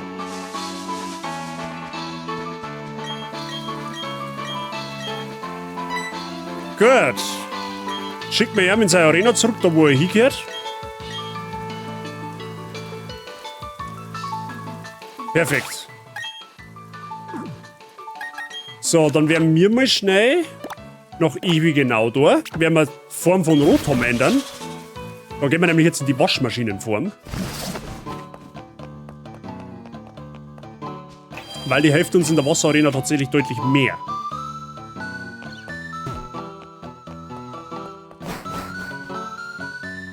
Ach, die haben wir schon geholt? Okay, nevermind.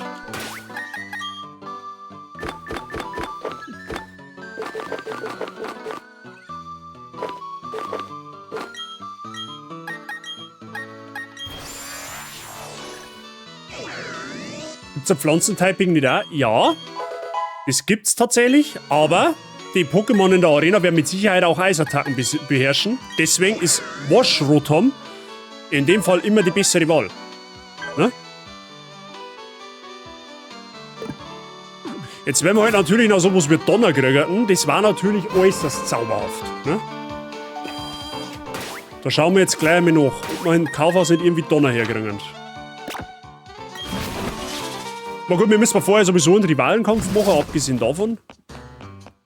Aber können wir uns ja schon mal ein bisschen darauf vorbereiten. Gut, die hat nur das Zeigler. Sie müssen Bälle haben da auf der Seite, oder?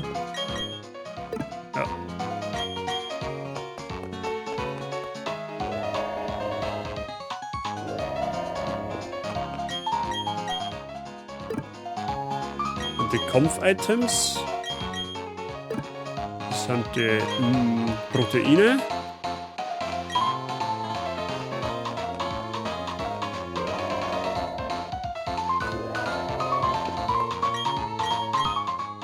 Da gibt's. Und. Warte mal, da kann man Timerbälle kaufen tatsächlich.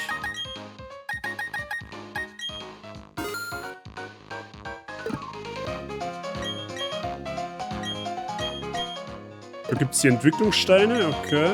Ich glaube nicht, dass wir TMs hätten kaufen können.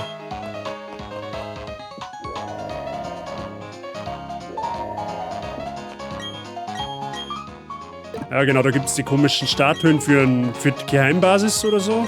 Da auch, oder? Ja.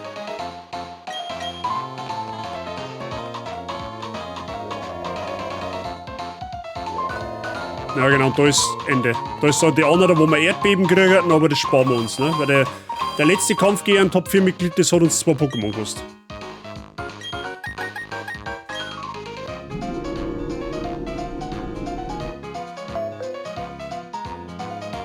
Nein, das sind nur so Empfangsdamen, die wo der... Du meinst die da, oder? Das sind nur Empfangsdamen. Quasi die, wo der Sonderangebot sagen.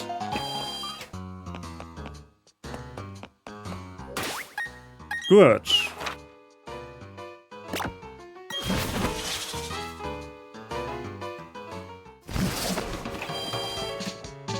Gut, ich sage jetzt sowieso, jetzt wo wir sowieso erst einmal, Mr. Saiching, machst du mal Vorhersage für den nächsten Rivalenkampf? Da darfst du jetzt selber was einfallen lassen. Lass dir bitte was Sinnvolles einfallen. Ne, nicht so was, stirbt der gegnerische Gegner. Du kannst einmal Vorhersage machen für 5 Minuten circa.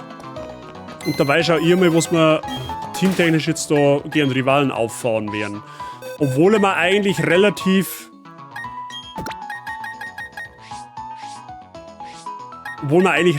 gut aufgestellt waren. Kratos los jetzt einmal dabei für einen Sweep tatsächlich. Ich werde aber eher wieder die Strategie von mit Bulky-Pokémon da reinzugehen.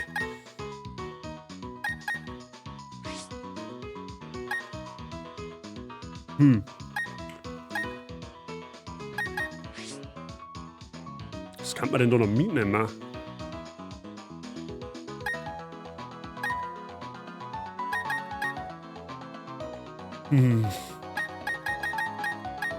Ich glaube, dass man nach Tara tatsächlich noch mitnehmen kann.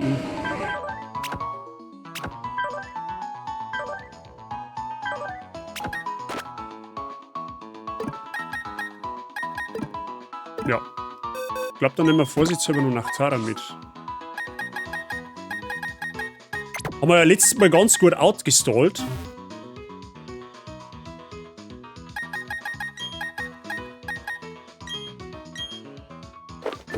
Nehmen wir natürlich dann auch die Überreste.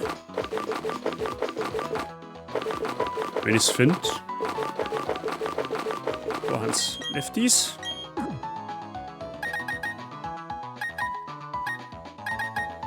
Gut. Leider, Vorhersage ist raus. Könnt ihr keine Punkte investieren für den Rivalenkampf. Eventuell spielst du Pokémon eigentlich? Was? Wo leben Englisch? Nein, eigentlich nicht. Das liegt aber an den ROM-Hacks, die haben meistens nur Englisch. Die gibt es meistens nicht in deutscher Sprachausgabe. Deswegen. Jetzt pass auf, wie Wii aber das Moveset vom Rotom, weil Will-O-Wisp, glaube ich, wird mir da nicht so wirklich helfen.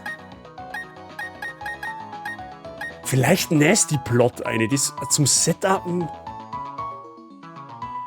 War schon irgendwie cool. Oder Volt Switch, falls wir mal switchen müssen. Für free. Das war eigentlich auch eine Idee. Ich glaube, ich mache da Volt Switch eine.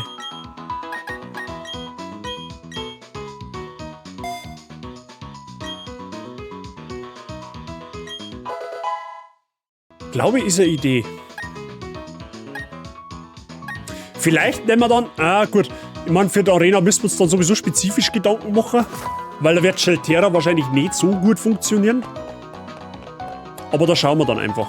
Freunde der Sonne, ich gehe jetzt mal schnell kurz aufs Klo. Ne? Dabei könnt ihr eigene Punkte da reinballern. Und wenn ich wieder da bin, werden wir uns diesem Rivalenkampf da stellen, der wo da vor der Arena auf uns wartet. Und dann schauen wir einfach, wie wir da durchkommen, okay? Den machen wir jetzt auf alle Fälle noch. Dann werden wir wahrscheinlich noch die Trainer in der Arena machen. Und dann meine ich, werden wir es für heute gut sein lassen. Aber jetzt schauen wir erst einmal, wie wir den Rivalenkampf überstehen. Ne? Wenn uns der wiped, dann ist der Run sowieso vorbei. Dann müssen wir uns sowieso was überlegen. Aber das werden wir jetzt dann sehen, okay? Ich bin gleich wieder da. Holt euch vielleicht selber schnell noch was zum Knabbern und zum Trinken. Oder geht selber noch schnell aufs Klo. Dauert ungefähr so 2-3 Minuten ungefähr. Dann bin ich wieder am Start, okay? Ich lasse euch dabei Spiel mit der Musik im Hintergrund laufen. Ich glaube, das ist angenehm. Und dann hören wir uns gleich wieder, okay?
So.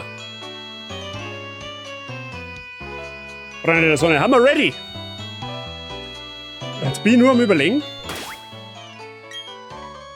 mit wo sie liegt. Wahrscheinlich, ich glaube, am besten war Riddler vielleicht, weil ich da jederzeit raus kann. Müsste eigentlich passen.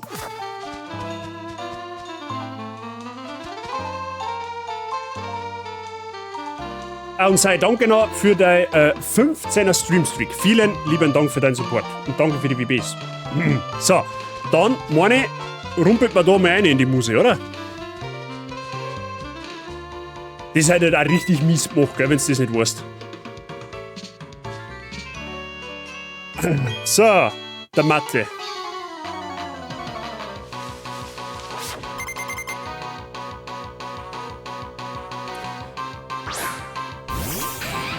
Okay, er fängt schon mal instant mit einem Boden-Pokémon an.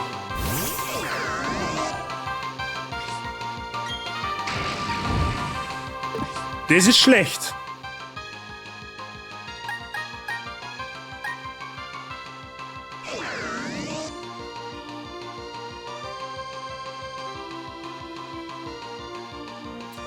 Das ist schlecht, weil das ist nämlich physisch.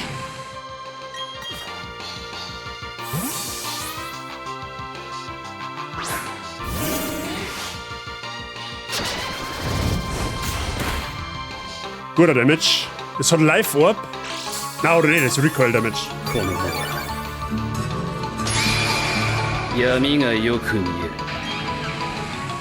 Sorry, den Moas-Imo schnell raushauen, da war's eins zauberhaft. Wifey, danke dir für dein Stufe 1 Abo im 6-monatigen Voraus. Insgesamt schon 26 Monate dabei. Vielen lieben Dank für deinen langen Support. Weiterhin willkommen in der Bazi Gang und viel Spaß mit den Mods. Dankeschön. So, jetzt schauen wir mal. Ich muss es auf alle Fälle moonlighten, weil sonst bin ich relativ schnell hops.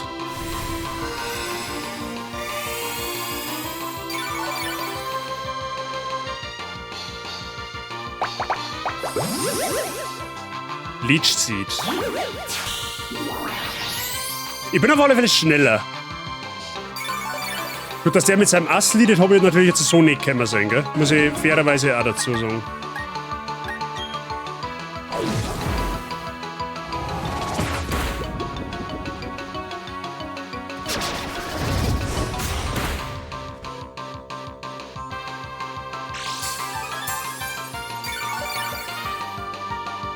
Sollten wir aber auf Dauer gestalkt kriegen. Mal Leech Seed ist natürlich jetzt ein bisschen kacke.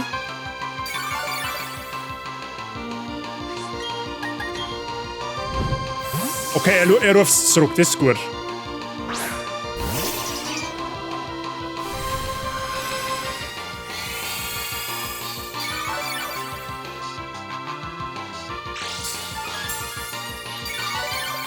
So heißt, dann kann ich auch rauswechseln.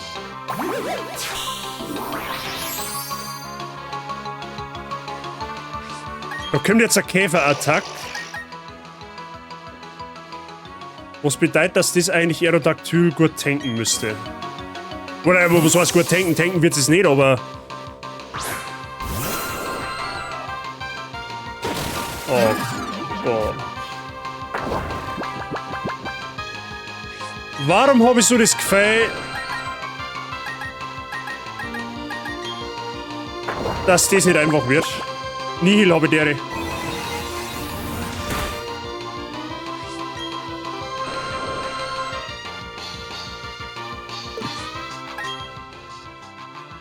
Okay, da wenn mir jetzt alles einschläfert, kriege ich ein massives Problem.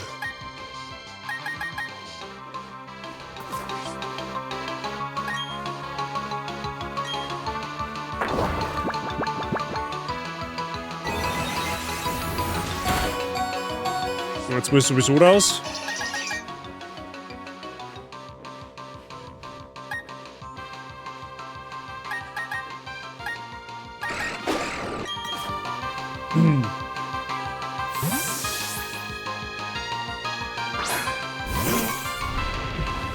Aber warum leadet der mit seinem Ass? Das hat mich jetzt komplett off guard erwischt.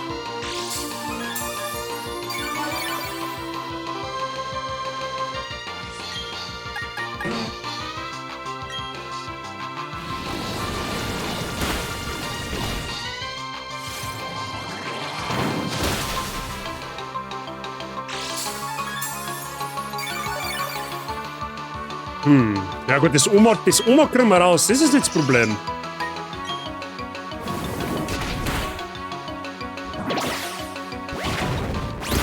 Okay, das ist ja schon mal was.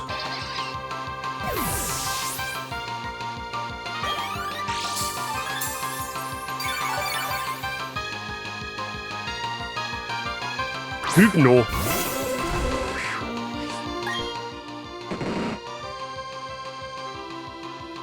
Warum kommt der Hypno? Weil du eine Kampfattacke hast wahrscheinlich, right?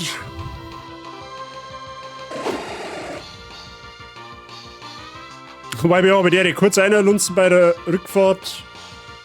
Zug ist voll gut, dass er, Gott sei Dank, eine gute Heimreise wünscht der YBO. Okay, ich kann aber dann da auch nicht reingehen. Warum Hypno?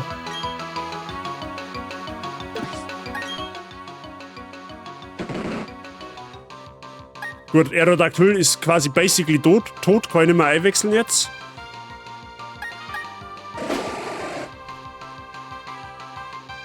Warum kommt der Hypno?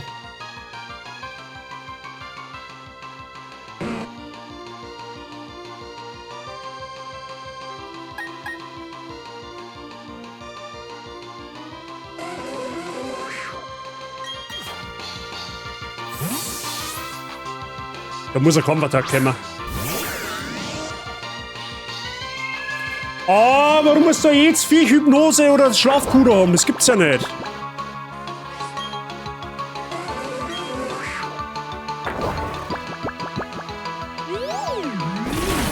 Oh, fuck off, Alter.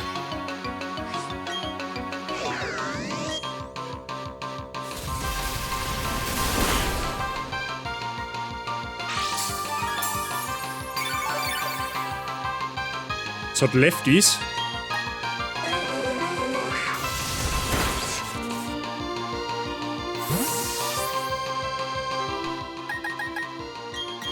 Können jetzt wahrscheinlich auch Hypnose, right? Okay, aber dann kann zumindest Traumfresser nicht machen.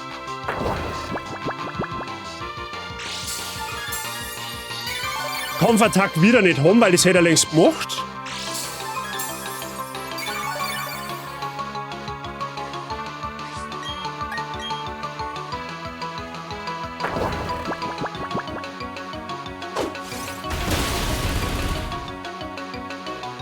Oh mein Gott.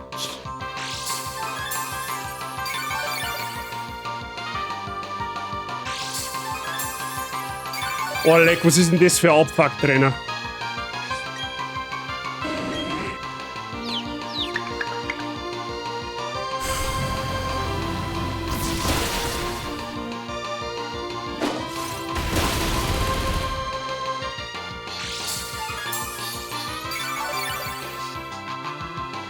Jetzt müsstet ihr halt hoffen,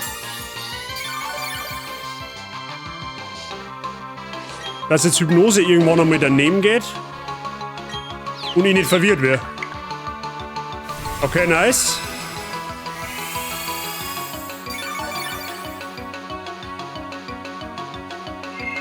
Was dem trifft aber auch jede Hypnose, gell? Auch jede Hypnose trifft bei dem. Das hat 65% Genauigkeit. Er hat es jetzt dreimal gemacht und dreimal trifft er. Das ist schon insane.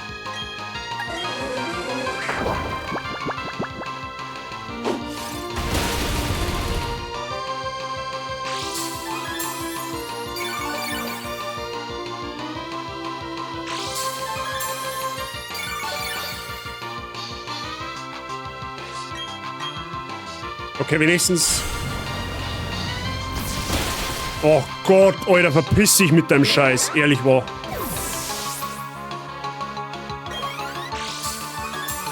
Okay, aber nach Tara macht sich bisher bezahlt, tatsächlich. Azumarill, okay, da kommt jetzt ein Feenangriff, das ist klar. Das Problem ist, dass ich nichts habe, mit dem ich es tanken kann, eigentlich. Ich hab da eigentlich jetzt nur... Boah, leck. Ich glaube, das Azumarill wird mich zerfetzen. Ich sag's Ihnen ganz ehrlich, was ist, weil das Ding hat Huge Power. Macht also noch mehr Schaden. Ja, Play Rough. Oh, Alter, der... Was zur Hölle?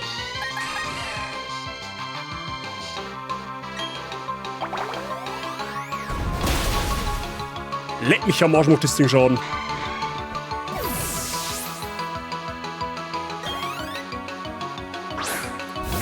Hundemann, okay. Den kriege ich getankt.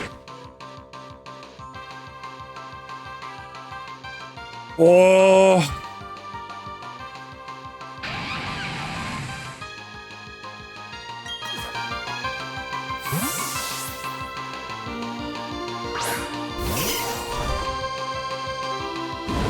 Jetzt bitte nicht verbrennen, wenn es geht. Ja, natürlich, ist ja klar. Weil wenn scheiße läuft, läuft es scheiße, ne? Weil da musst du ja Schaden machen, das ist so geistesgestört. Ja, natürlich. Crit und Verbrennung. Und 3 Hypnose getroffen. Also, how about fuck you?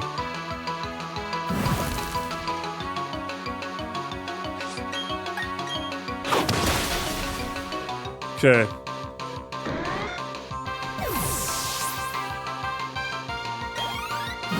Ja, die Verbrennung, die tut mir halt jetzt weh.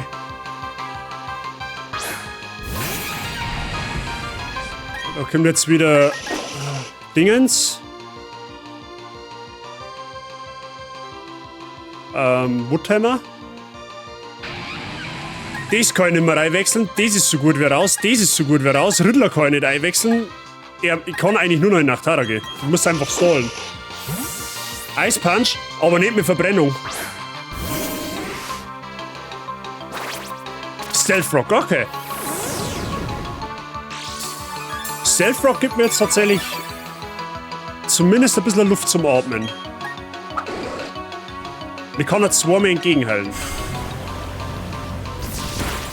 Ja, okay, wir machen halt überhaupt keinen Schaden. Das ist gerade ein wenig so ein bisschen das Problem.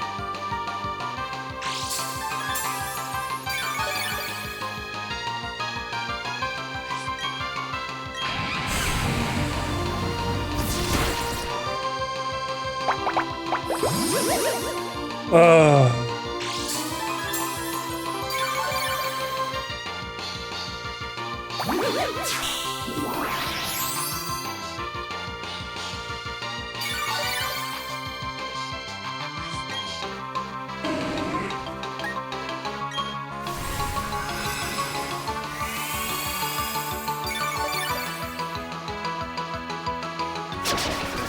Ihr müsst mal mit Woodhammer ein bisschen entgegenhelfen.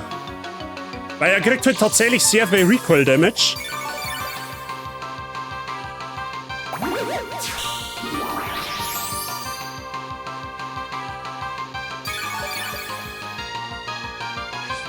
Muss ich halt riskieren, das hilft nicht.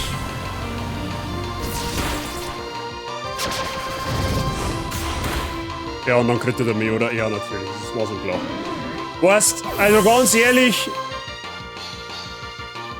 ohne Scheiß, wenn ich so viel RNG gegen mich hab, dann kann ich halt irgendwann auch nichts mehr tun, gell? Also, sei mir nicht best.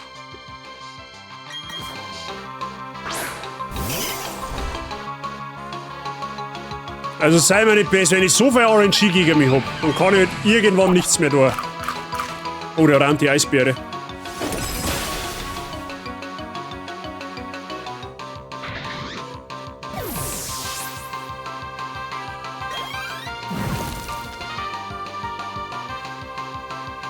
Oder no ones. Ja, okay, das ist GG, I guess.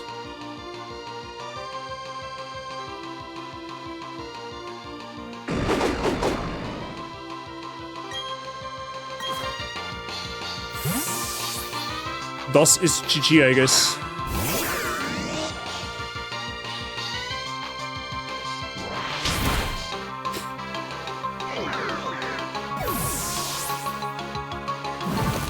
Ja, perfekt, Guts, mach mal, perfekt. Ja, Freunde, das soll ich mir wipen da an der Stelle, weil ich nichts mehr tun kann.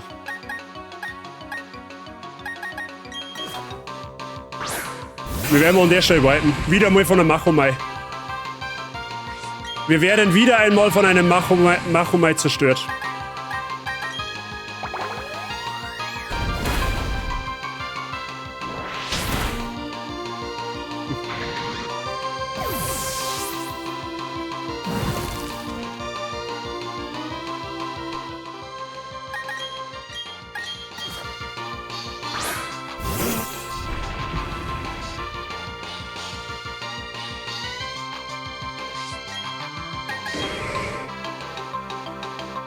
Oh. Klicker.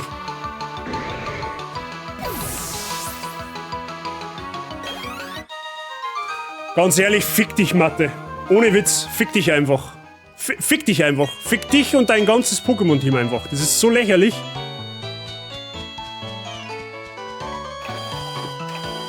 Was soll ich? Also jetzt mal ganz ehrlich, Was soll ich denn gegen dieses ganze RNG jetzt machen?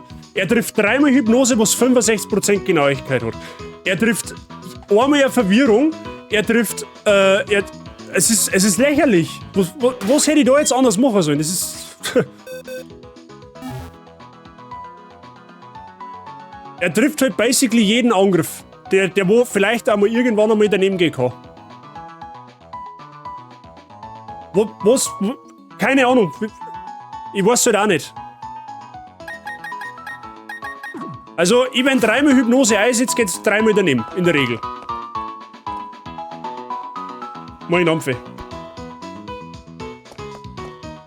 Alle, die jetzt gestorben haben, weg, ja. Jedes einzelne Pokémon, das jetzt gestorben ist, ist dauerhaft tot. Und das Tragische ist, dass das eigentlich MVP für meine Arena gewesen war.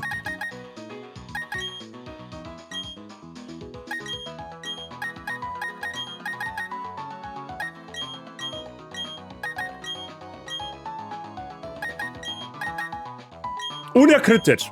Und verbrennt mich. Er hat mich gekrittet und verbrennt. Noch dazu. Also fassen wir zusammen. 3-mal Hypnose getroffen, eine Verwirrung getroffen, eine Verbrennung getroffen, einen Volltreffer gelandet. So kannst du mal ein Team verlieren. So, auf die Art, ne? Also so geht's halt dann irgendwann einmal relativ schnell. Und es waren leider lauter starke Pokémon, die wir da jetzt verloren haben. Aber was willst du machen, ne?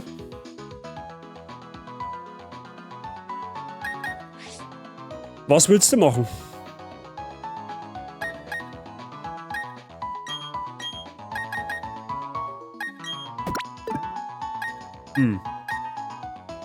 Ja, jetzt wird's halt dann langsam, jetzt muss man halt was für die Arena überlegen, ne?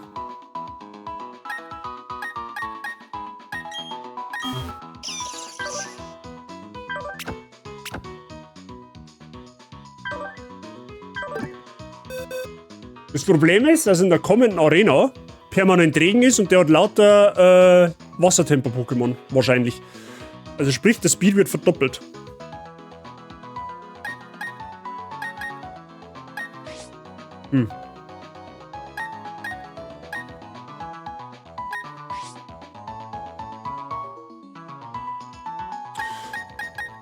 Pflanzen-Pokémon in der nächsten Arena sind eigentlich irrelevant, weil der wird Eisattacken haben.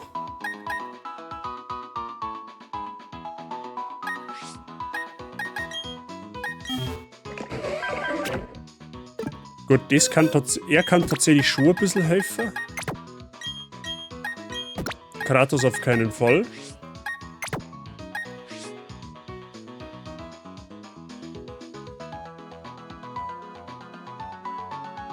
Ui, aber der.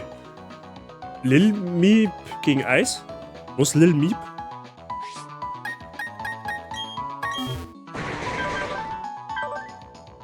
Gut, das kann man theoretisch mitnehmen.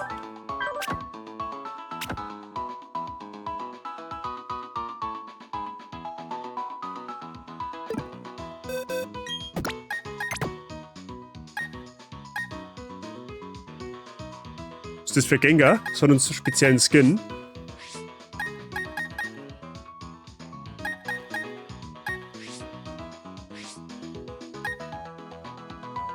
Ja, das Ding ist halt, du brauchst keine Pflanzen-Pokémon nicht mitnehmen, weil die werden alle Eisattacken haben.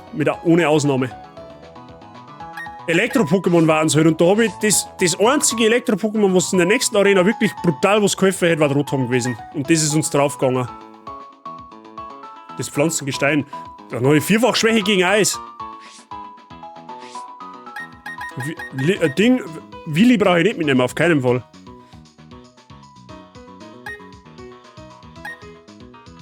Also für die nächste Arena, sag ich dir, es ist jetzt nicht einfach.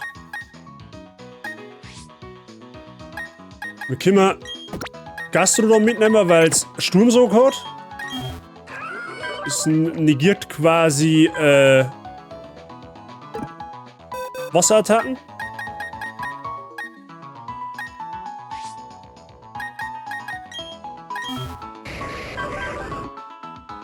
Ja, und im Notfall, wir können einen Sweeper mitnehmen, das ist jetzt nicht das Problem, aber...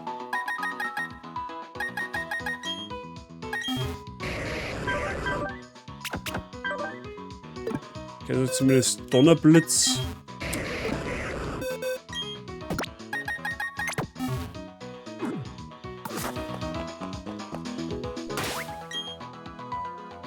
Hytira mit Ladestrahl? Ich hab kein Hytira. Ich habe kein Hytira.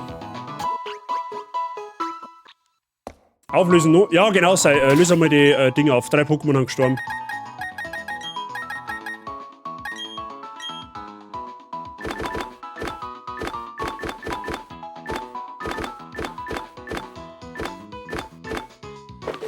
Ja, und vor allem, was? Der Rivale, der hat jedes Mal ein anderes Team. Es ist einfach scheiße gelaufen jetzt. Also, was soll ich machen? Jetzt saufe ich RNG gegen mich gehabt, da kann ich halt irgendwann nichts mehr tun. Das ist jetzt das Problem.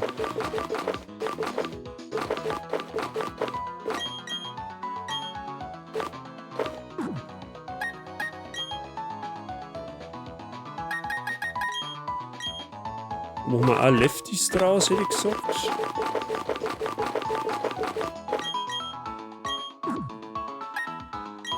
Dann machen wir Nevermelt Eis, weil Freeze Dry effektiv gegen Wasserattacken ist.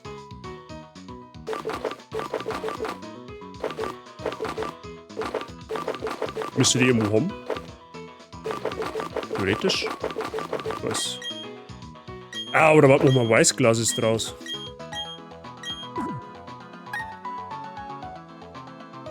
So, bei Turbo brauchen wir. Habe ich Zitrusbeere? Ja, habe ich. 3 Stück sogar. Mache ich aber dann erst beim Arena-Kampf. Aber dann mach sie schnell.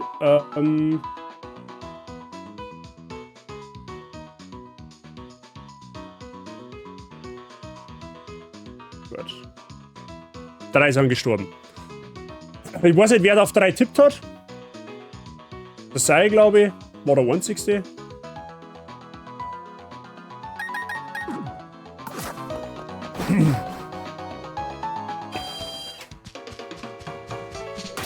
Gut, jetzt steppen wir erst einmal in die Arena und machen wir die drinnen. Nein, ich hab 2. Okay. Hat dann quasi keiner Punkte gewonnen, oder wie?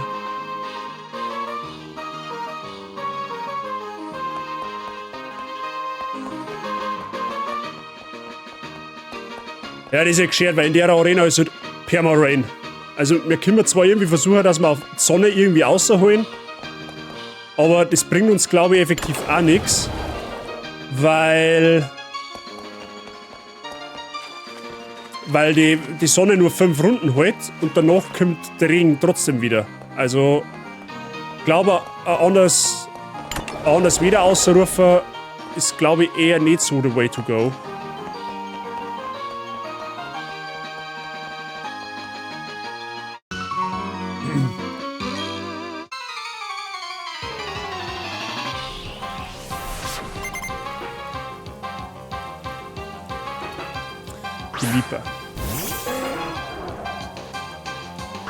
Das hat normalerweise Niesel und irgendwas anderes, aber normalerweise nicht Wassertempo.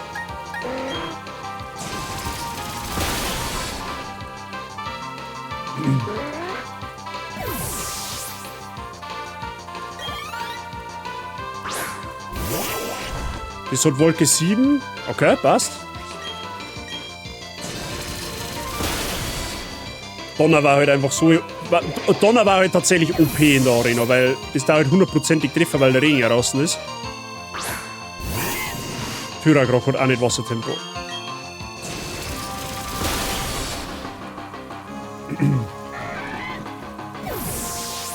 Punkte futsch. Ja, mach mir aufs Blick, gell? Ich hab's mir nicht ausgesucht, 3 Pokémon zu verlieren. Sag ich auch ehrlich dazu. Hast du Pokémon mit Wolke 7?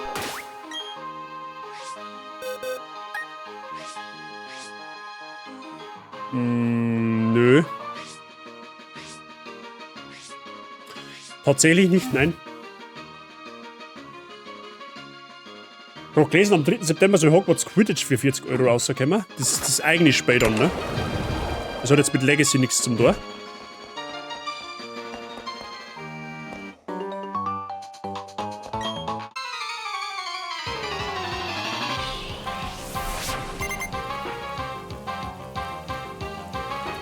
B-Barrel. Das hat auch nicht Wassertempo.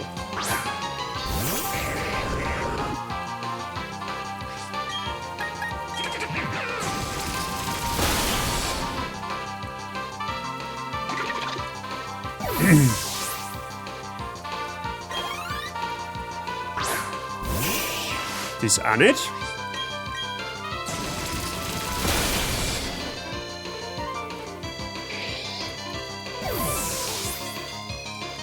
Und ich verzweifelt so hart bei den 2 Schmelztiegelritter in Kelet, in dem Dungeon.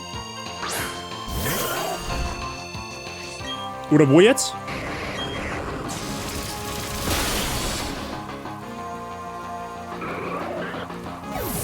Vor der Hauptstadt in einem Grab. Oh, kann ich mich jetzt gar nicht mehr erinnern. Aber in die Gräber vor der Hauptstadt kriegst du, glaube ich, gute Talismane. Sorry, 30 Euro, ich hab's mit im Zockerbauwagen gepasst. Okay, alles klar, schauen wir noch einmal an.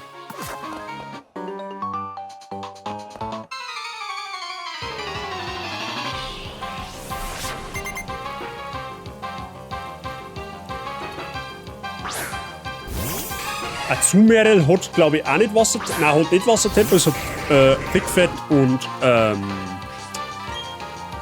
sagt man's, Blutpower. Kann aber theoretisch Aquajet können, aber da das normale Trainer haben.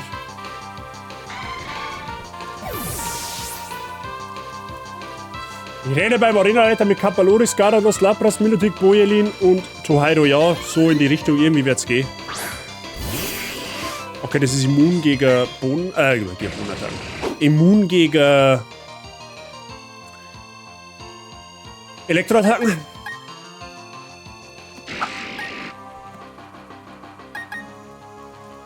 Das wird halt wahrscheinlich einen Bodenangriff machen. Wir müssen auf alle Fälle.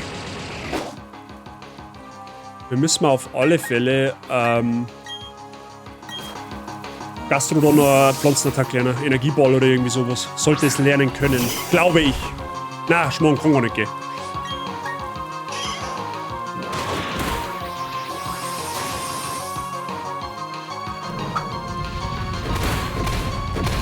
Au, das kann Erdbeben.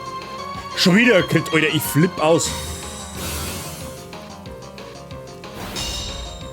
Das ist eben das, wenn du Crits fangst, dann kann es halt ganz schnell vorbei sein.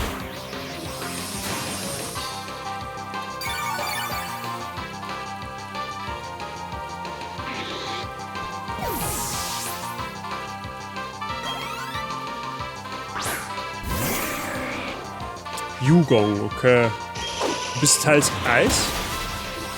Das heißt, wir füllen uns wieder auf.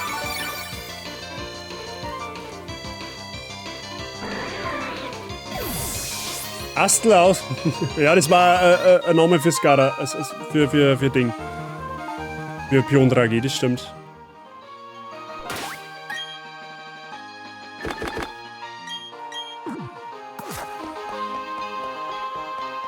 Dann können wir skippen.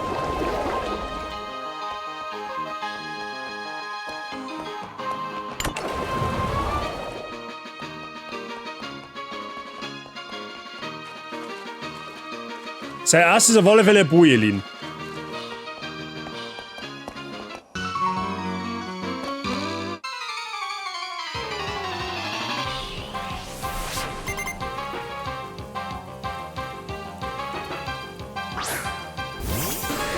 Lamus. Oh, das kann da rum.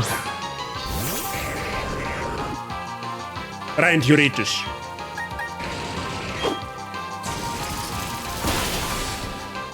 Lasho King. Lasho King kann da rum, ja.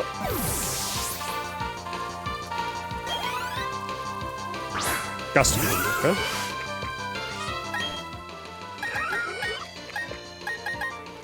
Ich glaube sogar, dass Bläschel Wasser, eine Pflanzenattack mit Blattgeißel lernen kann, wenn mich nicht alles täuscht.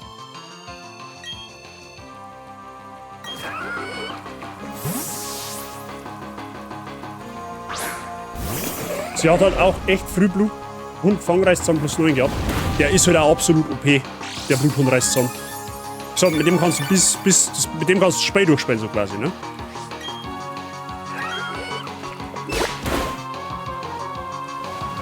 Okay, der hat immer ein Item. Ja, natürlich.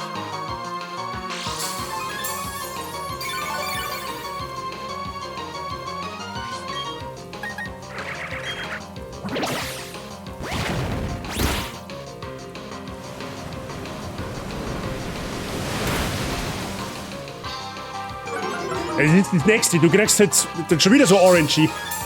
Er macht zweimal Lehmbrühe und ich krieg zweimal einen Accuracy Drop. Ich glaube, ich habe im Competitive hunderte Male diesen Angriff gemacht und ich glaube, ich habe keine 10 Mal einen Accuracy Drop gekriegt. Ich krieg so 3 Mal in Folge, das ist insane.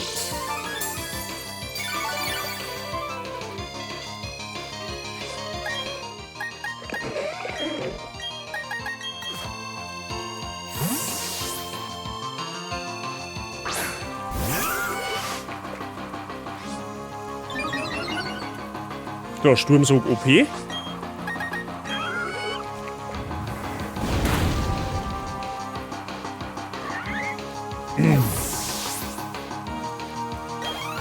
Das ist aber, glaube ich, das Spiel, ich hab das auch. Hast du auch jedes Mal einen Accuracy Drop gekriegt?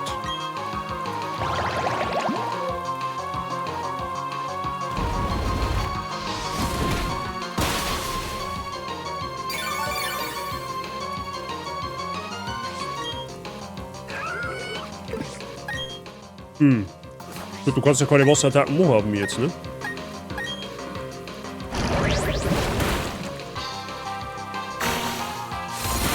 Ah, du machst Mirror Coach, okay. Fast immer.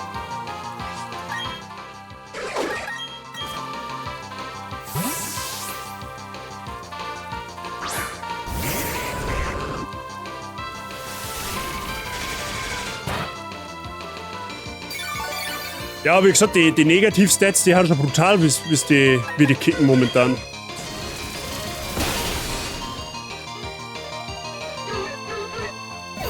Aber gut, das hilft ja nicht. Man muss irgendwie versuchen, da drüber zu kommen.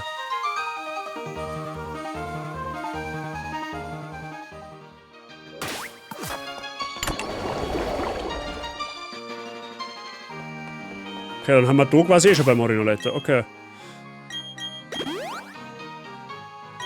Sei, machst du mal eine Vorhersage, wir machen einen Arena-Leiter auch noch.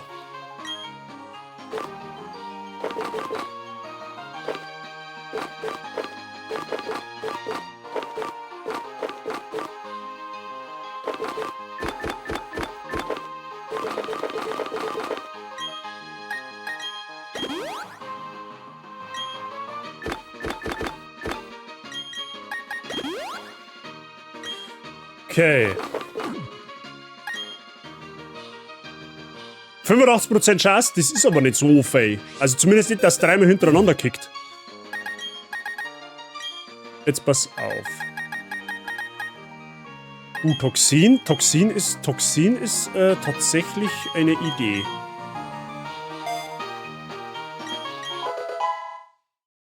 Toxin ist eine Idee. So, du hast doch bestimmt Schockwelle.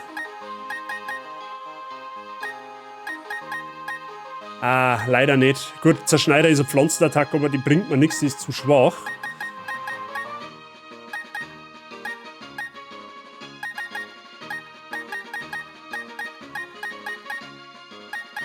Okay.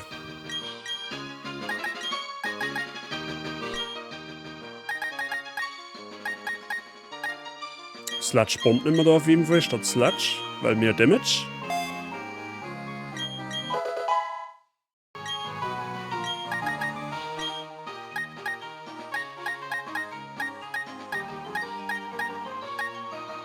Was Atoxin?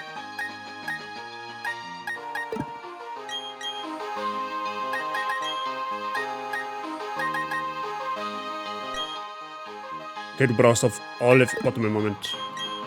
Was kannst du jetzt aktuell?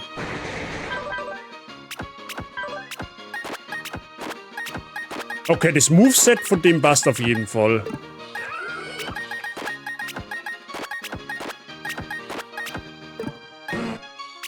Das sollte auch fein sein. Ja, da hätte ich... Ah, warte, da brauchen wir noch Elixier. Beziehungsweise ein Äther.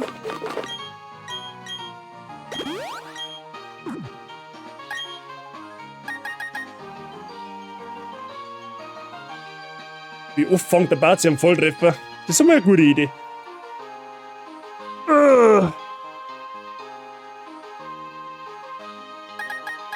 Genau, du brauchst eine Zitrusbeere auf jeden Fall.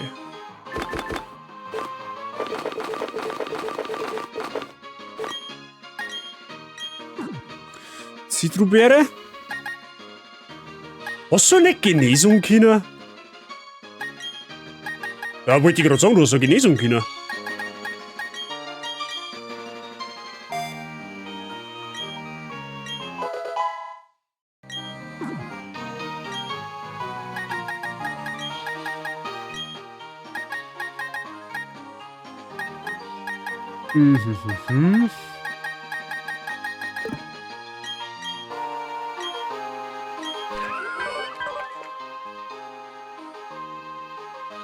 Was bedeutet Volltreffer? Ein Critical Hit quasi.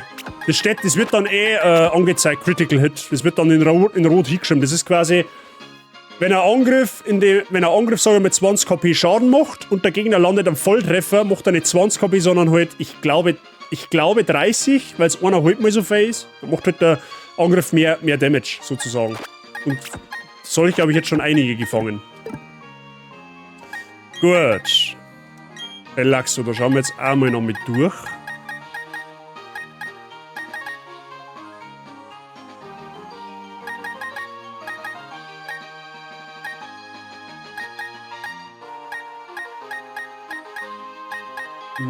War nichts dabei, wo man sagt, okay, das kann mir helfen. Bei Relaxo passt es dann eigentlich. Wir haben ein Thick Fat, das ist gut. Das heißt, wir kriegen weniger Schaden durch Eis und durch Feuer. Gut, Feuer ist sowieso außen vor, ne? Jetzt warte mal, vielleicht habe ich irgendwie. Jetzt pass Obacht. Vielleicht kann ich mit TMs irgendwas machen. Wir haben wir doch. Genau, wir lernen Rollkommando jetzt erst mit Volt Switch. Statt Ladestrahl. Das ist mir das Wichtigste.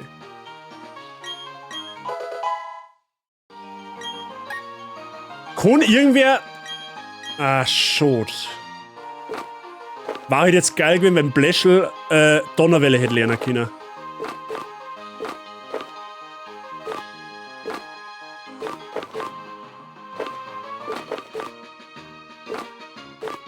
Drachenpulse, Drain Punch. Gigasauger kann keiner lernen. Grassnot auch nicht. Ja, gut, das hilft mir aber da nichts. Ah, das war halt so. Cut ist ja auch Gras. Ja, aber ist schwach. Vor allem für einen Coverage-Move ist das schwach. Energy Ball da tatsächlich schon mehr bringen. Wobei bei Anonymous da passt. Hä? Okay. Elektroball kann.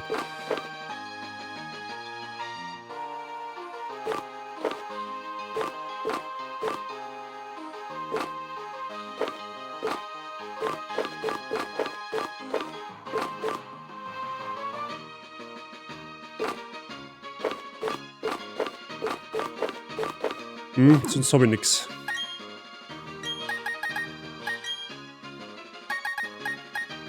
Impulse, Thundershock, Spark, Charge, Beam, Swift, Electroball, Self-Destruct, Discharge, Magnetize, Explosion, Toxin. Jeder hat irgendwie gefühlt Toxin.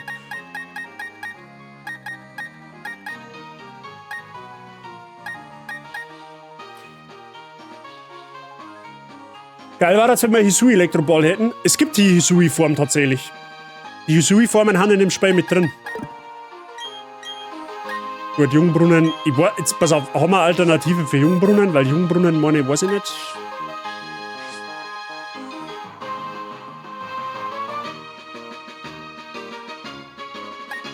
Mal, das ist Pflanze Drache, das ist auch Pflanze Drache, das brauchen wir nicht passieren, das ist Pflanze Fee.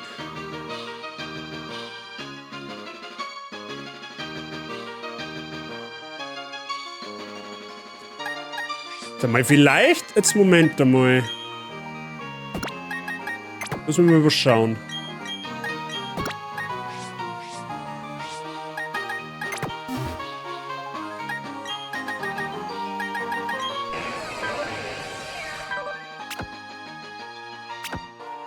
Es hat mehr Attack wie Special Attack.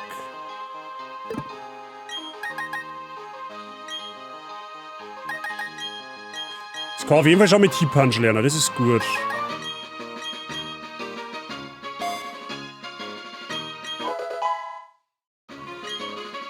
Weil ich glaube, das. Weil ich glaube, wir müssen mal ein bisschen mehr eher in die Stall-Richtung gehen. Da kann sogar alle 3 Elementschläge, das ist gut. Shadow Punch kann nie daneben gehen, das schaut auf jeden Fall auch nicht. Shadow Sneak ist, dass wir schneller haben, das passt.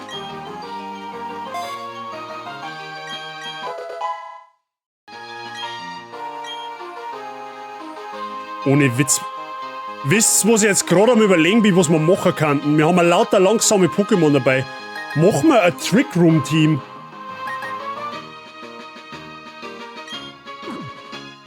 Bizarro Raum Team, glaube ich, war gegen ihn absolut OP. Moment, haben wir ja gefunden, ne?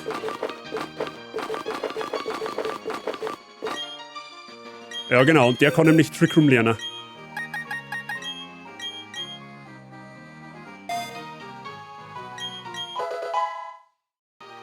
Freunde, das war sogar eine richtig gute Idee, da mit Bizarro-Raum reinzugehen. Bin ich ganz ehrlich.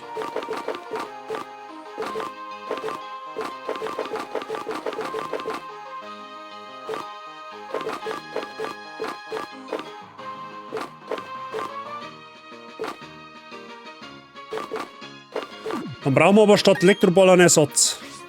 Weil Elektroball ist halt definitiv zu schnell.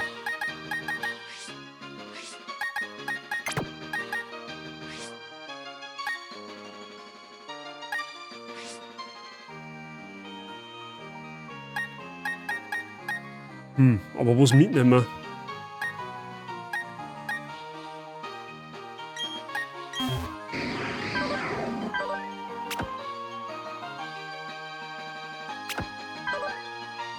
Bin jetzt nicht der Freund davon, aber...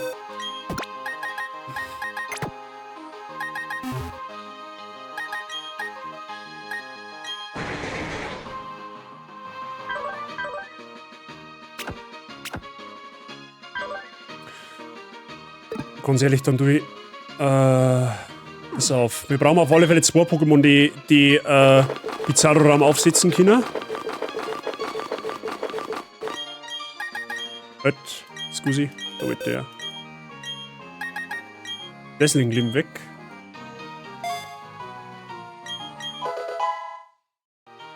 Okay.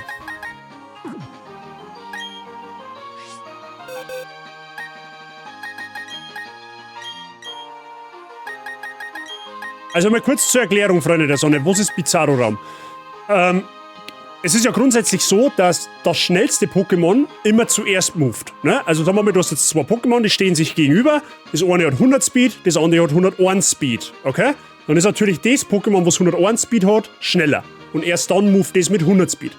Bei Bizarro-Raum wird diese Herangehensweise aber umgekehrt. Das heißt, du hast wieder 2 Pokémon, das eine hat 100 Speed, das andere hat 50 Speed. Wenn Bizarro-Raum eingesetzt wird, ist für 5 Runden immer das langsamste Pokémon zuerst. Also sprich, wenn Bizarro-Raum drauf ist, greift erst das mit 50 Speed an und dann das mit 100 Speed. Nur, dass ihr es einmal gehört habt.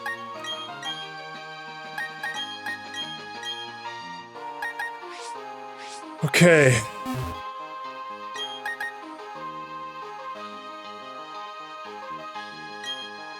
Ganz ehrlich, ich kaufe nur 2 mehr Lefties.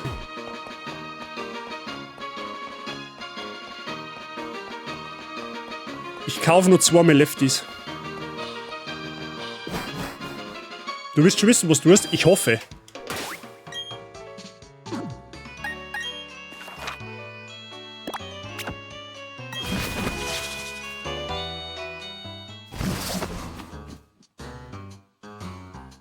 Ja, genau.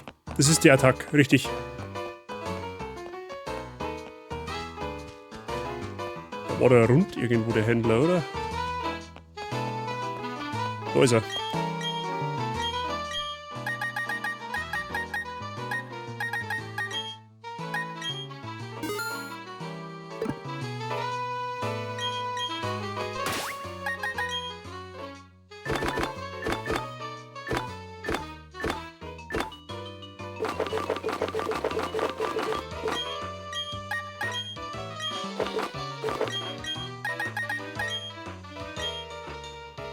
Wir könnten aber Willi ja eine Anti-Eisbeere geben, oder? Hab ich eine Anti-Eisbeere?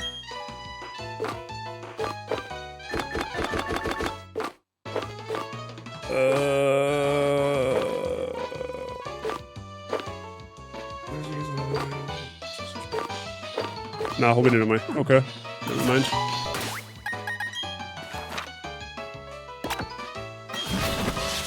Schauen wir mal, ob der Plan aufgeht. Wahrscheinlich geht er jetzt gnadenlos in die Hosen. Aber wie gesagt, es renkt permanent. Das wieder umschreiben bringt mir nichts. Das heißt, er wird permanent schneller sein wie ich.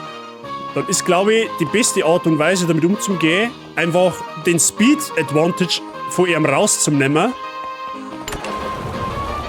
damit wir mir angreifen, sozusagen. Ne? Ist jetzt so mal die grobe Vermutung.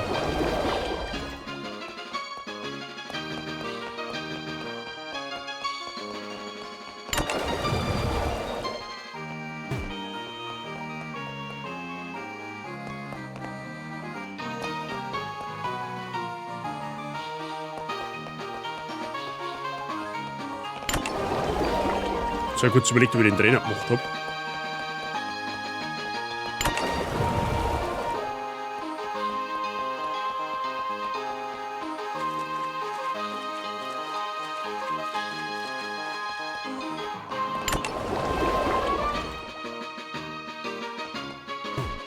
Okay.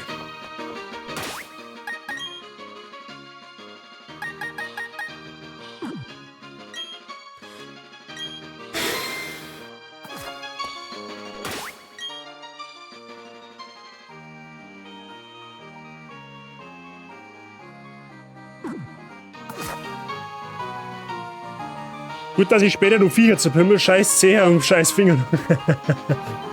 Okay, gehen wir's auf, Freunde der Sonne. Schlimmer werden kann es eigentlich nicht mehr. Wenn wir den Arena-Leiter schaffen, dann kann ich meine Pokémon auf ein nächstes Level heben.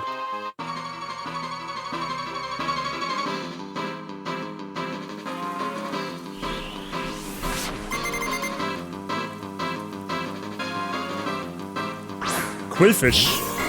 Alter, Fisch, die so Swift schwimmen, 1000%ig.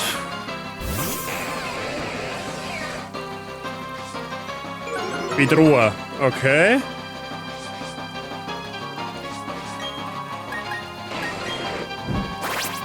Spikes.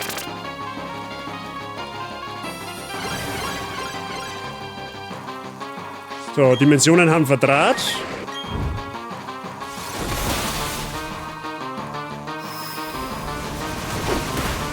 Oh, es macht sau viel Schaden.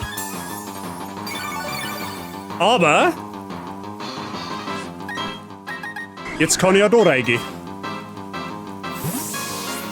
Wenn er jetzt wieder Kaskade macht, wird das von Gastro dann absorbiert. Was? So haben wir haben plus 1 Special Attack. Und können wir jetzt angreifen, weil wir haben schneller.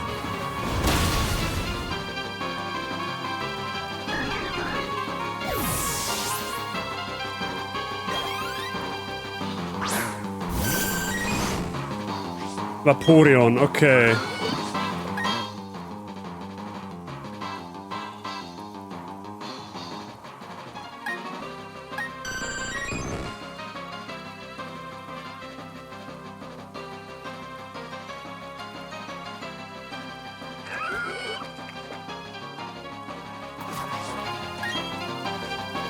Kann Aquana Pflanzenattacken?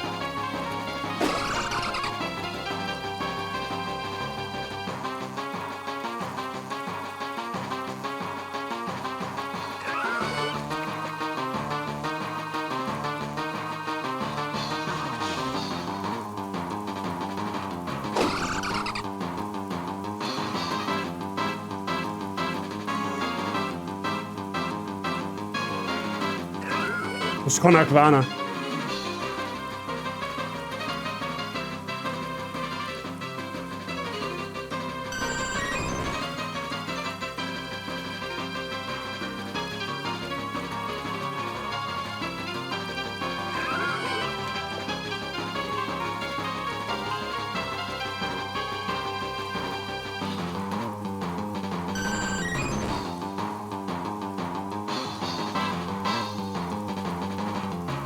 Bin gleich bei euch.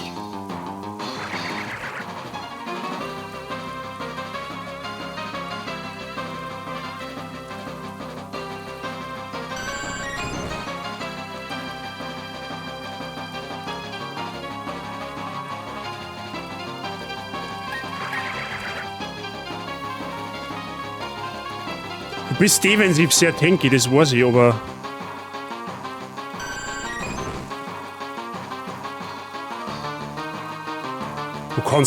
Du kannst niemals Pflanzenattack.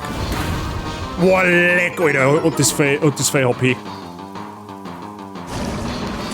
Toxin.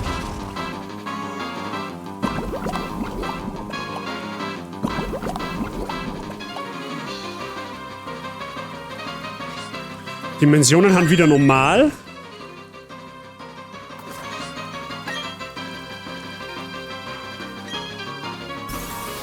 Eisstrahl. Okay.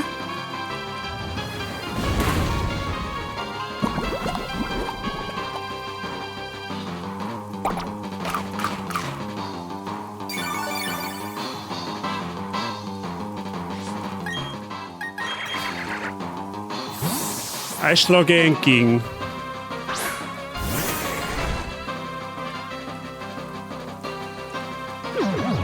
Rest, okay, das ist perfekt. Das hätte nicht besser laufen können. Jetzt habe ich nämlich wieder ganz viel Zeit. Außer er hat... Ah, der hält das. Okay, ja gut. Trick Room?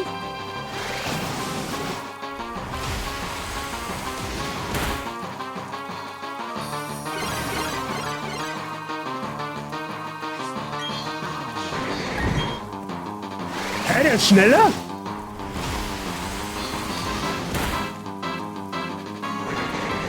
Oh mein Gott, ist das Minus Speedwesen Aquana oder was? Oh mein Gott.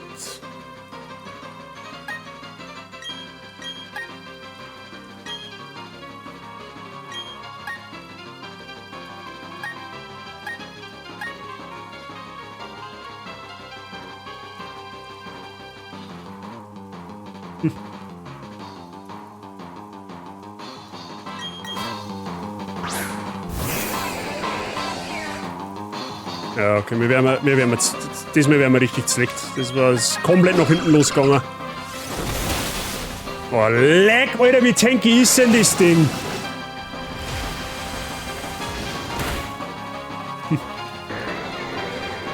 Ja, GG dann. Das ist ein Wipe.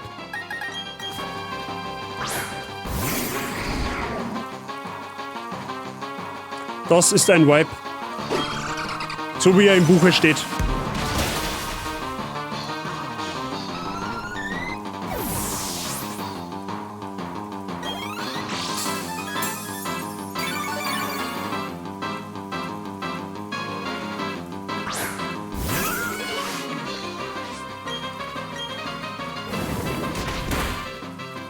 Okay, außer er hat lauter Sehne-Pokémon. Dann kann es sogar noch was werden.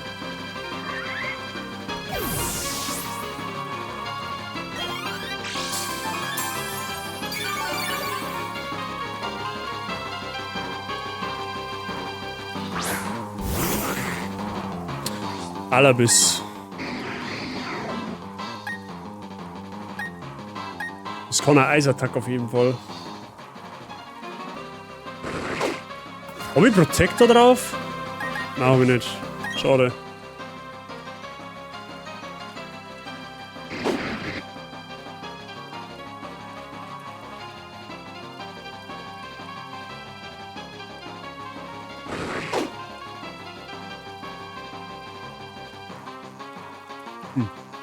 Ja, da muss eine Eisattacke kommen, gar nicht anders, aber...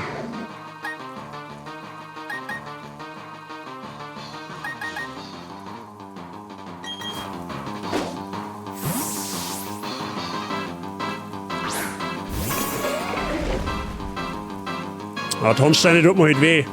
Sucker Punch, okay?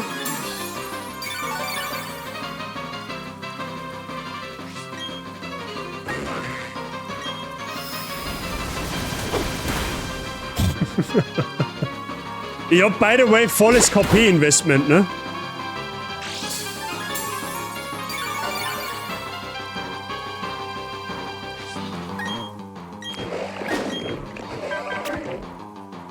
Ich bin voll auf KP ausgelegt und der One-Shottet mich halt fast. Aber gut, dass ich jetzt weiß, dass da Dingens kommt.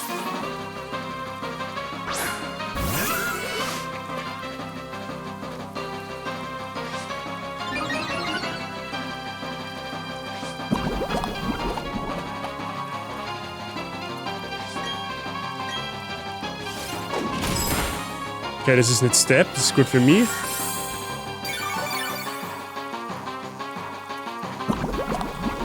Problem ist, die Vergiftung tötet mich irgendwann.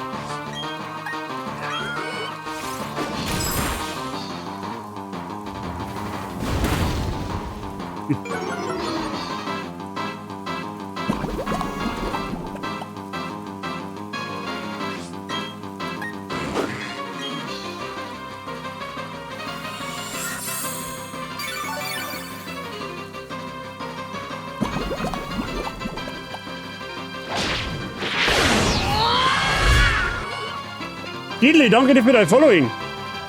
Willi, habe die Ehre. Gerade sehr angespannt.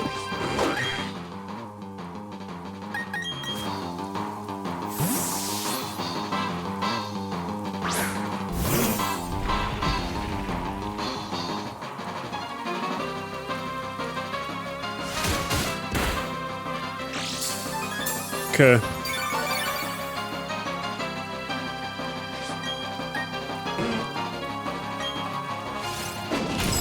Wehe, du freest mir jetzt. Wehe. Jetzt, gut, freezen tut er mir nicht, aber flinchen tut er mir halt.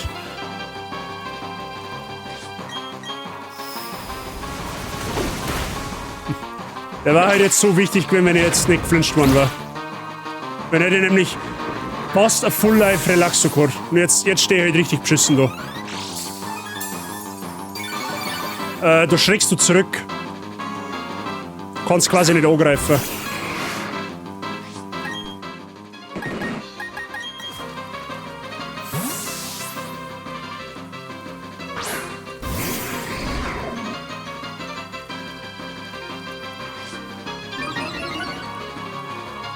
Okay.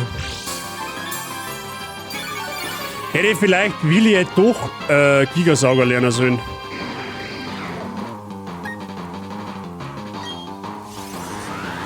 E-Dance, okay.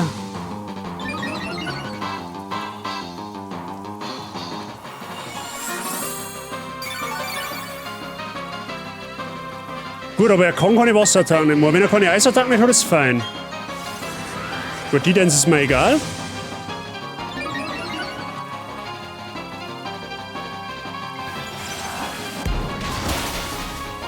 Okay, easy.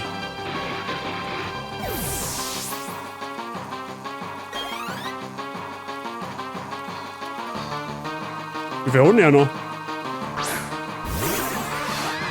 Das ist das hat auf alle Fälle eine Eisattacke, aber sag's irgendwas ist, ich kann nichts mehr aussehen. Alles, was ich jetzt reinwechsel, wird zerfetzt. Oh, er cruncht.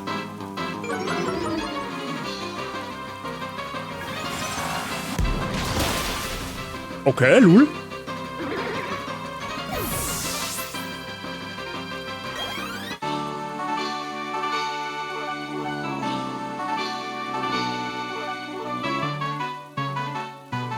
Ich hab keine Ahnung, wie ich den Kampf überlebt hab. Haben wir immer noch keinen Crit? Nein, keinen Crit.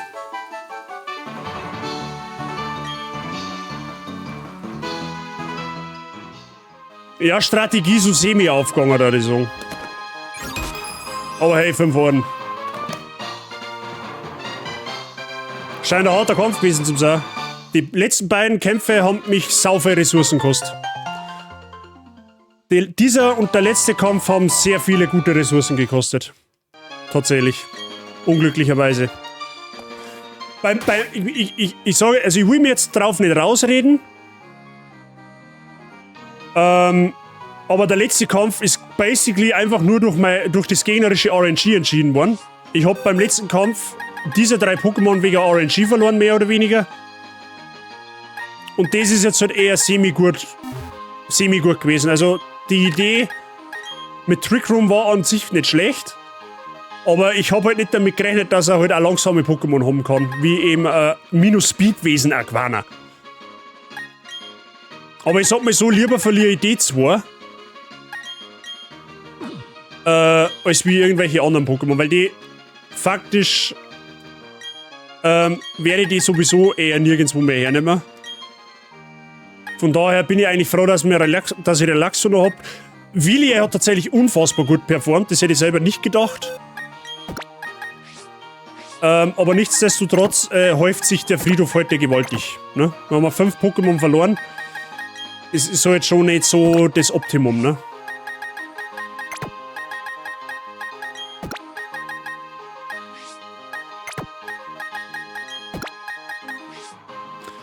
Aber ein paar Ressourcen haben wir noch, dass wir es ein bisschen auffangen können tatsächlich. Also es ist jetzt nicht so, dass wir komplett an der Wand haben.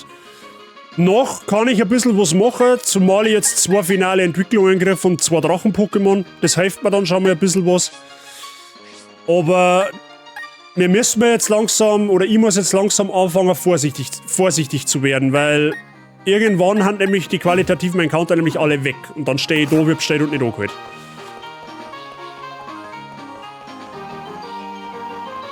Und was ist jetzt mit dem, was kaputt haben, muss man freilassen? Kannst freilassen oder einfach auf eine separate Box ablegen, da muss quasi gelagert haben, dass du es nicht mehr hernehmen darfst. Hau bloß ab, du Fickkopf, ehrlich. Geh mir halt nicht mehr auf den Sack. Und du auch nicht, lasst's mir in Ruhe. Ihr habt's mir genug genervt. Verpisst euch. Tun Sie dieses nicht. Lassen Sie mir meine Ruhe. Ja, gehen uns zu. Ja. Und du gleich hinterher. Dankeschön. Das Ding ist, wir haben ja zumindest 1, 2 gute Ressourcen gekriegt, mit denen ich arbeiten kann. Da denke ich vor allem an das Ding hier. Lapras ist unfassbar gut. Piondragi könnte unfassbar gut werden. Da werde ich mich jetzt offstream ganz in Ruhe drum kümmern. Ich werd mein Herzschuppen formen. Ich werde die ganzen Wesen der Pokémon anpassen, so dass es passt. Und dann heben wir mir quasi das Level dieser Pokémon auf eine neue Ebene, sozusagen. Weil es dann richtig competitive ausrichten kann. Wir kriegen einen Knackrack. Wir kriegen einen Libeldra. Das werden wir jetzt gleich noch alles machen.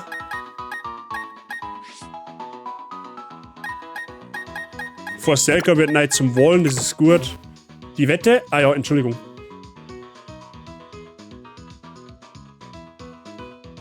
Es hat keinen Volltreffer gegeben.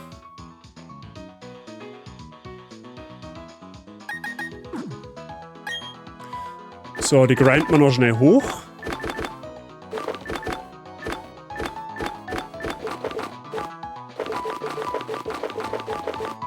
Was ist jetzt aktuelles Level Cap? 49.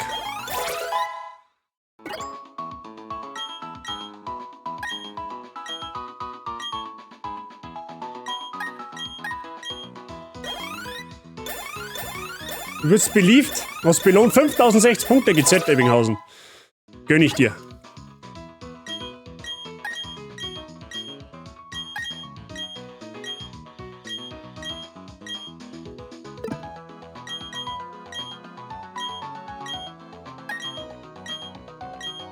Alter, was lernt ein Lapras alles für ein crazy Shit?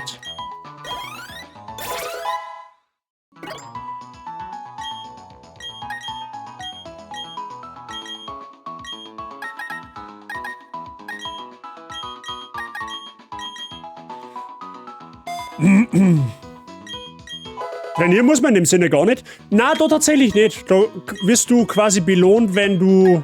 Weil du halt... Was heißt belohnt? Du kriegst halt da Everlasting Candies, also unendliche Sonderbonbons, damit du dir eben das Gegrindet sparst.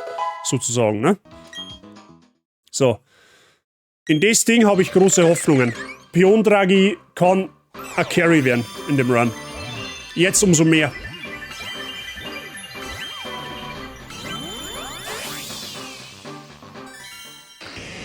Ein ganz böser Burschi.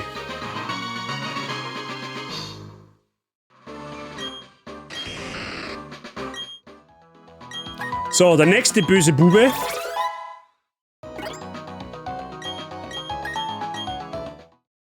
Der hier.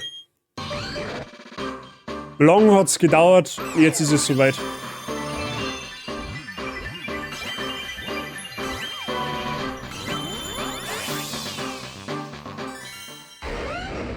Knackrack.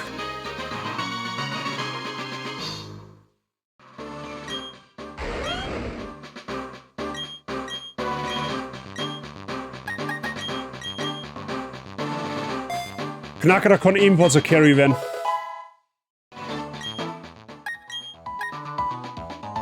PvP-Knackerer zerlegt alles. Ja, und ich werde es so züchten und ich werde es so trainieren, dass es alles zerfetzt.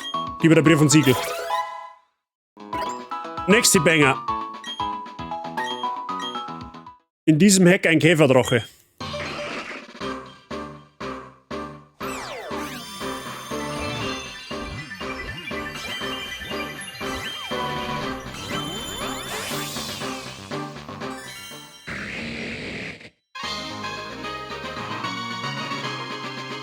Libeldra.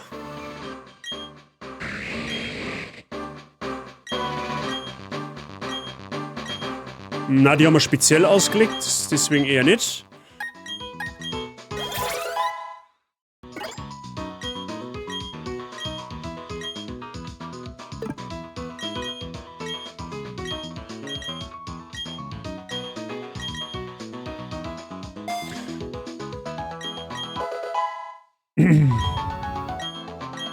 Drill Run, okay.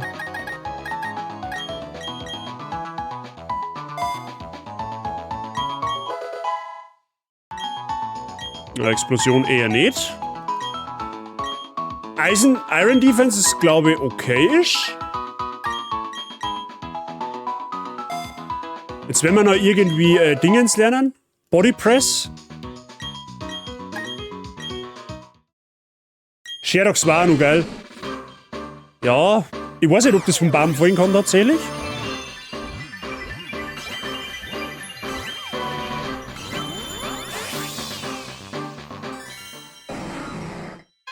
Aber der ist habe ich der Shiranui. Grüß dich gut.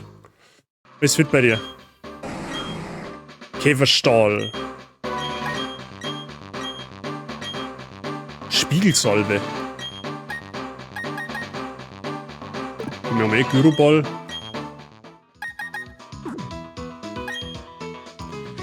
Gut. Also ich sage mal so, wir haben schon das eine oder andere, wie wir es noch ein wenig kompensieren. Also ohne Scheiß, gerade mit Lapras und mit Knackrack und wahrscheinlich auch mit Piondragi haben wir wirklich Pokémon, die Verluste noch mal ein bisschen wiegen können. Sozusagen, ne? Ich sollte über Knackrack werde ich noch mit drüber richten, tatsächlich. Aber na, Gewaltrunde nehme ich nicht mit, weil wir haben ja dann schon Drachen dabei, dann nehme ich eher. Hoppla. Mehr Meganier mit. Brauchen wir noch Feuer-Pokémon.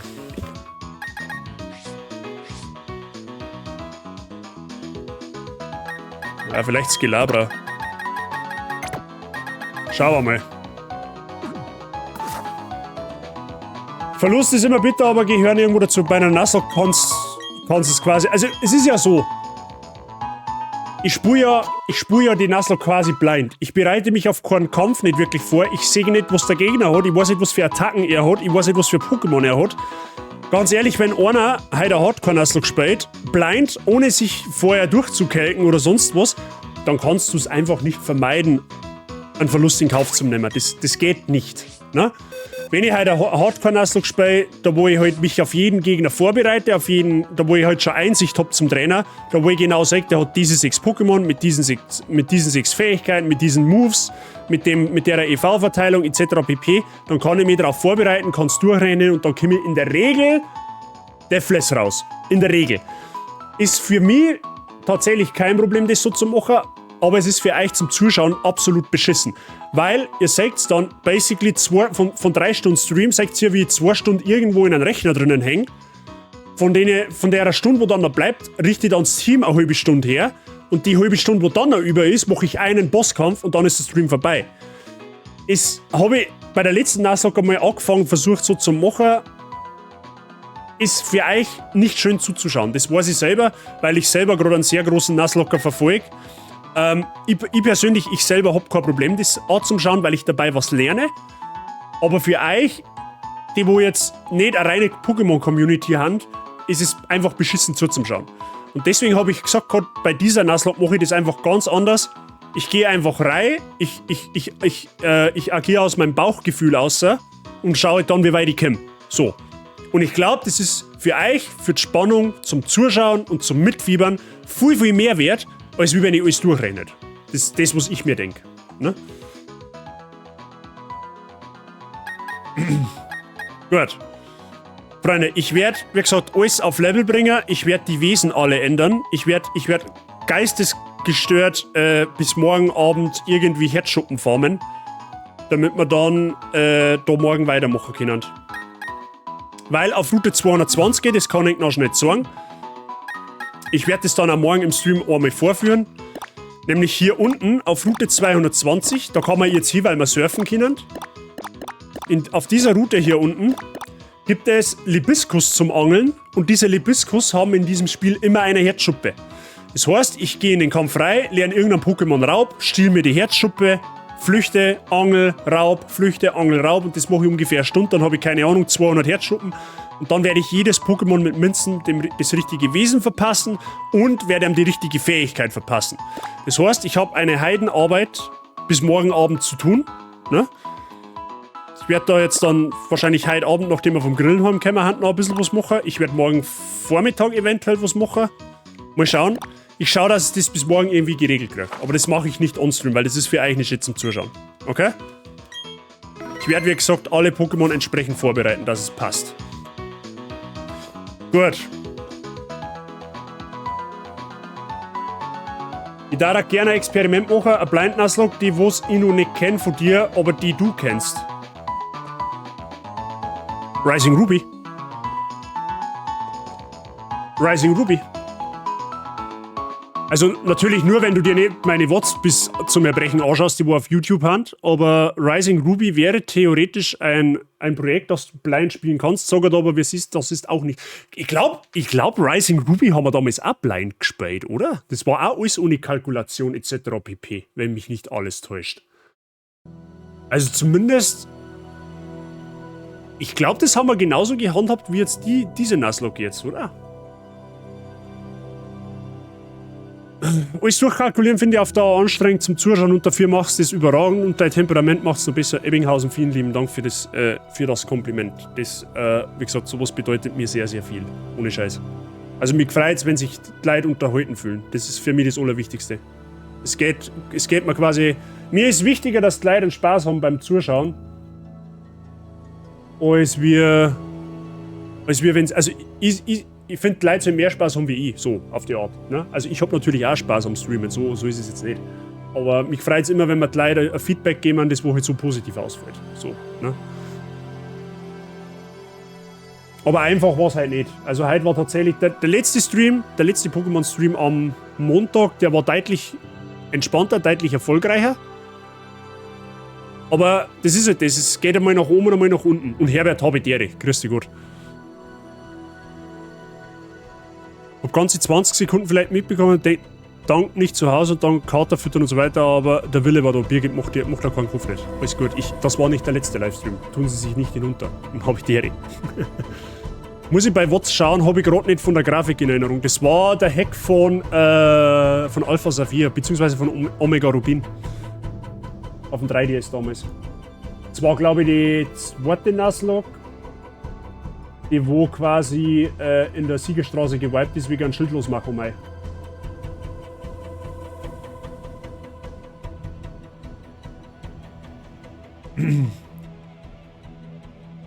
Jetzt hatte ich schon Angst, dass du nicht mehr live kommst. Nein, so weit haben wir noch nicht. Keine Sorge. So weit sind wir noch nicht. Da war ich auch ziemlich lang da, das ist das Problem. Du kannst, jetzt pass auf, was kannst du nun Nuzlocken blind? Relativ gut.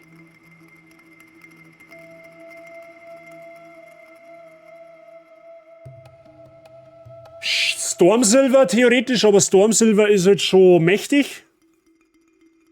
Stormsilver kannst Nuzlocken blind, aber ist wie gesagt sehr mächtig. Also ist nicht ohne, definitiv.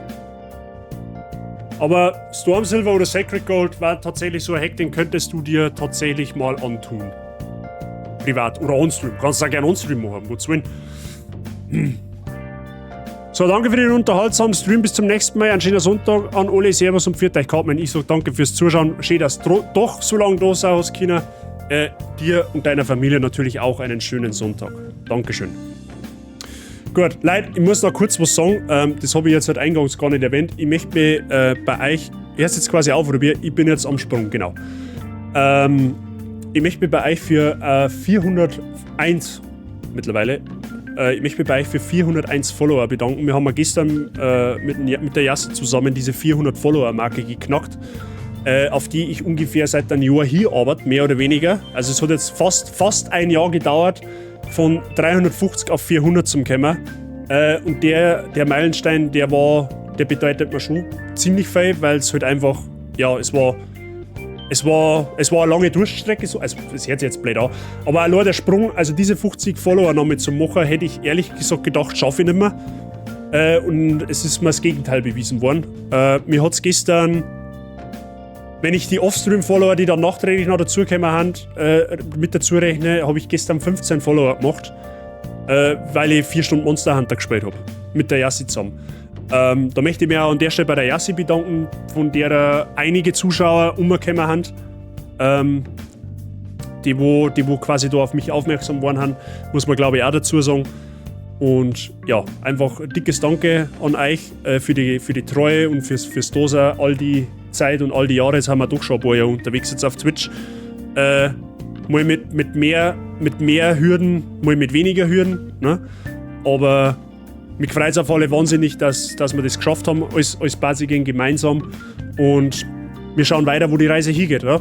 Schauen wir mal, vielleicht steht irgendwann sogar mal der Fünfer davor. Jetzt habe ich tatsächlich so wieder so ein bisschen die Hoffnung, dass wir den Fünfer vielleicht doch noch einmal. Also der Fünfer, das werde ich jetzt callen, okay? Und das könnt ihr auch gerne klippen, mir ist das scheißegal. Ich werde dann zu meinem Wort stehen. Wenn wir 500 Follower erreichen, gibt es einen 12-Stunden-Stream. So, viel Spaß beim Klippen. Na, aber auf alle Fälle vielen lieben Dank für den ganzen Support. Generell der Juli, sollte ich vielleicht auch dazu sagen, der Juli war unfassbar geisteskrank, was den Support angeht. Sowohl vom Zuschauen her, als auch von Abonnement-Support. Egal ob es Resubs oder Gifted Subs waren. Der Juli war, glaube ich, mit Abstand der stärkste Monat aufs letzte Jahr gesehen. Und das für einen Sommermonat ist schon brutal gewesen. Ne? Also normalerweise ist ja der Sommer immer schwächer auf Twitch. Das ist mir und meinen Streamer-Kollegen durchaus bewusst. Aber der Juli war richtig krass. Der war schon richtig krass, der Juli. Und wie gesagt, das ist nicht mein Verdienst primär, sondern es ist euer Verdienst, weil es entscheidet eng dazu zuzuschauen, es entscheidet eng dazu Support zu geben, es entscheidet eng dazu Werbung zu machen und da geht einfach eine ganz große Liebe von mir an euch raus. Es ist schön, dass du da hat's. Es freut mich nach wie vor, dass du da hat's und ich hoffe, dass es noch lange Zeit da hat's. Okay? Vielen lieben Dank an der Stelle. Sentimentalität off. Bei 500 Follower machen wir 12 Stunden Stream. Yes. Koops sind einfach immer gut, lernt man auch mal neue Leute kennen. Ja, das ist tatsächlich auch unter anderem, also nicht nur der Koop, sondern auch, dass ich in letzter Zeit gerne mal nach Raid-Vorschlägen frage, wo ich hingehen kann, einfach einmal um neue Leute außerhalb der Bubble kennenzulernen. So. Ich glaube, das bringt schon ein viel. Ich supporte unsere Bubble, wo es gerade irgendwie möglich ist, das weiß ja jeder von euch. Aber manchmal ist, glaube ich, nicht verkehrt, wenn man den Kopf aus der Strömung ein bisschen aussieht. Einfach um vielleicht den Horizont ein bisschen größer zu kriegen. Genau, der Shoutout für die Yassi geht auf alle Fälle verdienterweise raus. Die hat mich auch während ihren Stream vor 23 Minuten geshoutoutet. Also wer halt Yassi noch nicht kennt, solltest du das Verbrechen begangen haben, Yassi nicht zu kennen. Na, schaust unbedingt bei der Yassi vorbei und lässt ein Following da. Okay? Das ist ja die Dame, mit der wir gestern Monster Hunter gespielt haben. Und wo wir wahrscheinlich am Freitag wieder Monster Hunter spielen. Also ich werde nochmal mit ihr schmatzen. Aber normalerweise ist der Freitagabend fix, dass wir Monster Hunter Stream eindrucken. Wir wissen die Uhrzeit noch nicht genau, aber irgendwann aufs Wochenende hin. Könnt ihr auf alle Fälle richten danach. Heute gehen wir zu Yassi, ja. Heute gehen wir zu Yassi. Die, was arbeitet, ist die Kollegin. Genau so ist es. Gut. Da hat sie auch Blut gelegt. Auf was bezogen?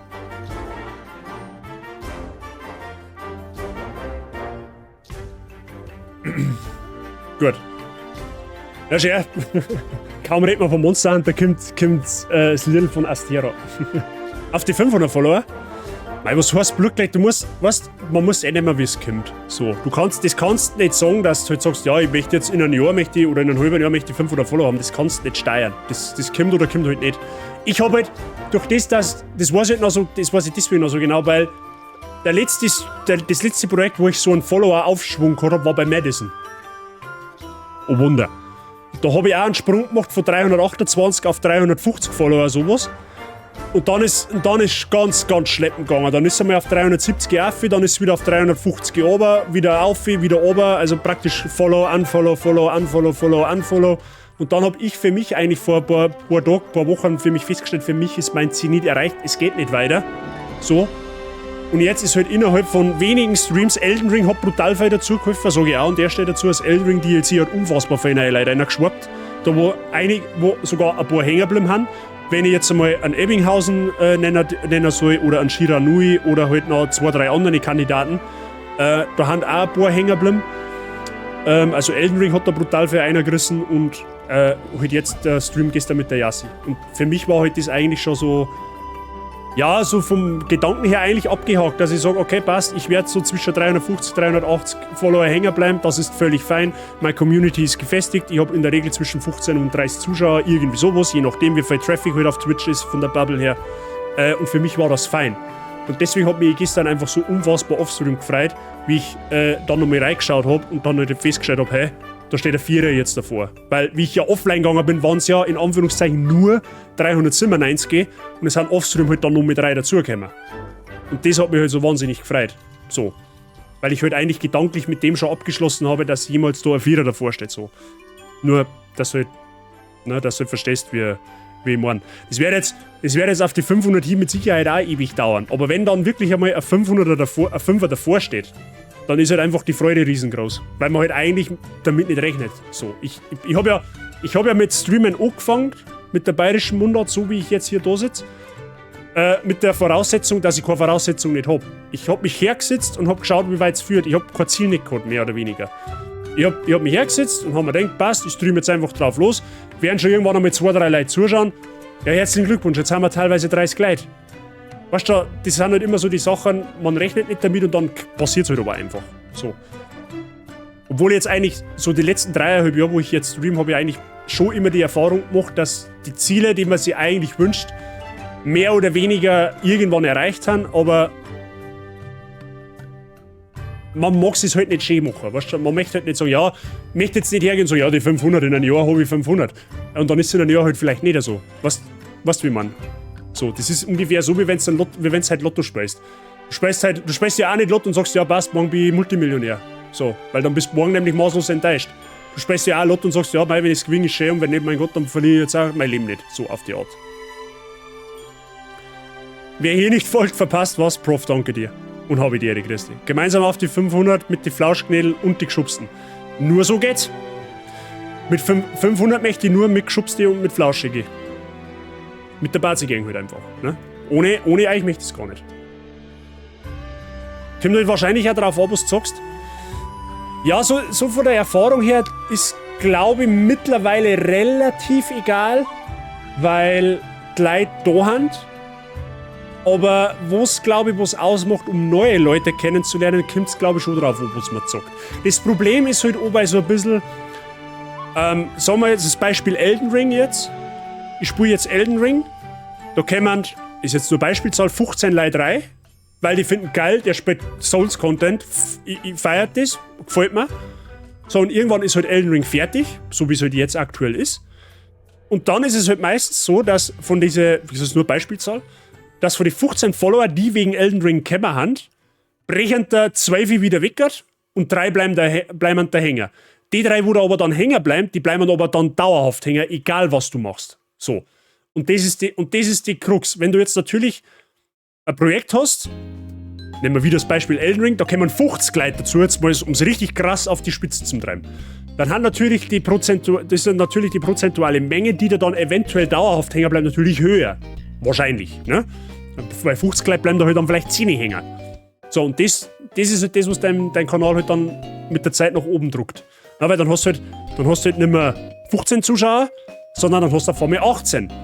Dann haben es erst 18 Zuschauer gewinnen, so, und dann bleiben da wieder 2, 3, 4 hängen, so, dann hast du auf einmal schon über 20. Und so weiter, und so weiter, und so weiter, und so weiter. Weil du hast ja nie 1:1 die Zuschauerzahl, was du Follower hast. Du kannst ungefähr, sagen wir mal, mit 7, 8% rechnen. So, ich habe jetzt 401 Follower, ich habe so im Schnitt in der Regel, sagen wir jetzt, wir sind mal großzügig 20 Zuschauer. So, was absolut fein ist, um Gottes Willen, ich will mich jetzt da nicht beschweren. Also auf keinen Fall. Ich bin froh, dass ich 20 Zuschauer überhaupt erreicht habe mit meinem Scheiß, den was ich da betreibe. So, aber rein, dass halt einmal die Seite der Nicht-Streamer oder die Seite der Zuschauer verstehen, wie sich das halt so ein bisschen zusammensetzt. Natürlich macht es schon auch was aus, was man spielt, klar. Wenn ich halt nur in Kategorien unterwegs bin, in Spiele, die wo kein Schwein kennt, dann kannst du niemanden binden, das ist klar, weil da in der Regel niemand nachschaut. Es bringt aber auch nichts, wenn du in der Kategorie bist, da wo halt, keine Ahnung, 500.000 Leute zuschauen, weil da findet die auch keiner. So. Aber ich spiele ja, ich mach's ja aus Gaudi, so. Ich spiele ja einfach das, worauf ich Bock hab, und meiste Zeit hole ich eigentlich ab damit. Und wenn es halt einmal ein Spiel ist, da wo ich halt jetzt eigentlich nicht so abholen kann, dann ist es auch in Ordnung. So auf die Art. Ne? Sprenge Habitäre hat er gerade behauptet, ich bin hängen geblieben. Auf dem Kanal bezogen wahrscheinlich ja, weil du immer noch da bist, immer mal wieder da bist. Ob du geistig, körperlich hängen geblieben bist, darüber erlaube ich mir kein Urteil. So, wenn ich jetzt aus dem Internet beurteilen müsste, da die sagen, na, du bist kein hängen gebliebener. Wenn ich es jetzt so beurteilen müsste, da die sagen, du bist ein ziemlich umgänglicher Kerl. Bei 250 Follower überdenke ich meine Hobbys mit einem Fußballtrainer und Vereinsbegleiter. Freunde, das war ein Aufruf. Bitte mal alle beim Sideching draufgehen und followen, wer es noch nicht da hat. Der macht heute übrigens um 14 Uhr auch einen Stream. Ja? Ich glaube, Lies of P, wenn ich es richtig im Kopf habe. Ne? Also beim Sideching draufschauen, ne? Weil er schaut halt jetzt halt nicht selber. Aber gern beim Sideching draufschauen, macht auch sehr guten Content. Der ist nicht nur geschubst im Beim-Chat, der ist geschubst überall. Also jeder soll den Sideching eigentlich kennen. Da geht ungefähr das Gleiche, was der Prof vorher zu mir gesagt hat. Wer da nicht folgt, der verpasst was. Okay? Also gern beim Side draufschauen und ja, Herz halt lassen, wisst ihr eh. Ist das eine Frage? Brenge, danke für deine 50 wegen Emote gigantifizieren. Vielen Dank.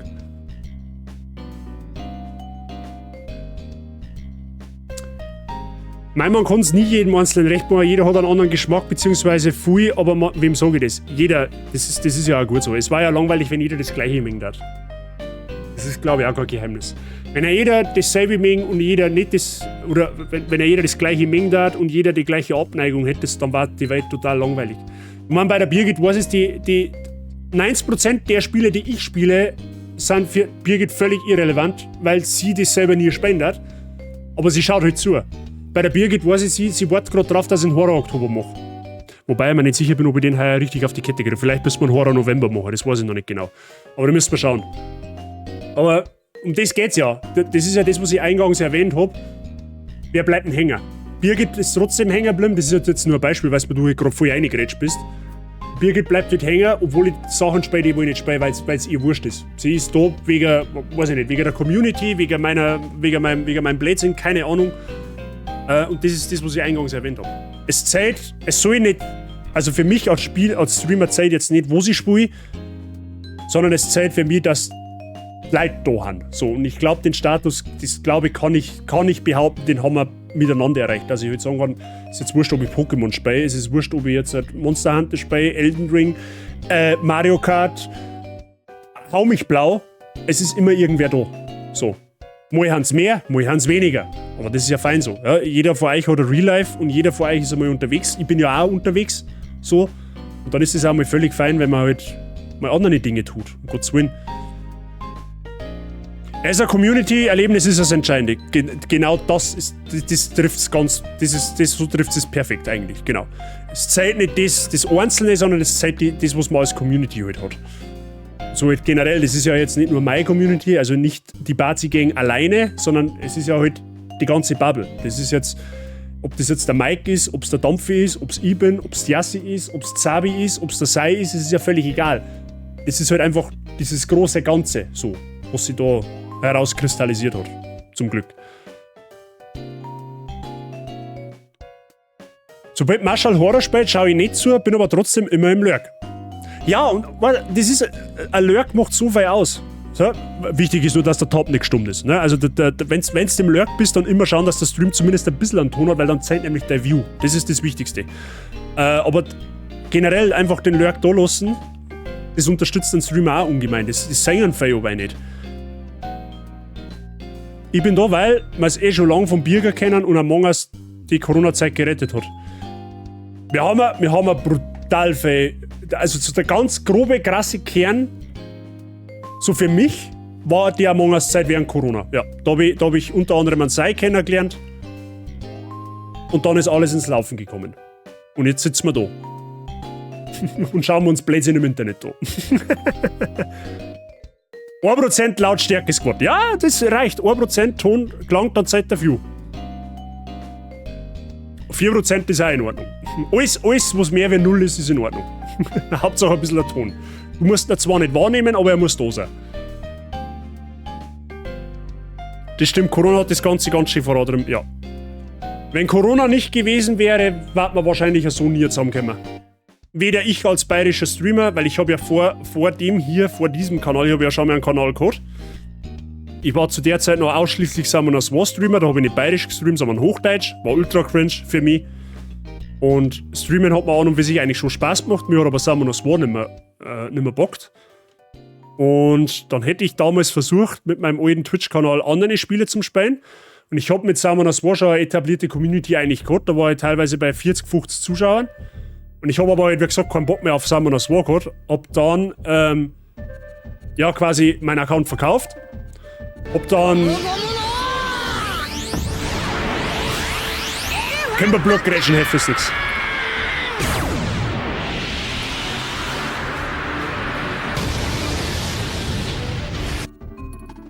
Sei, danke, dass du Birgit im Bazi gegangen hast. Birgit, willkommen in der Bazi Gang, viel Spaß mit dem Mods. Ich danke dir bitte beim Sei. Vielen lieben Dank für deinen Support. Dankeschön.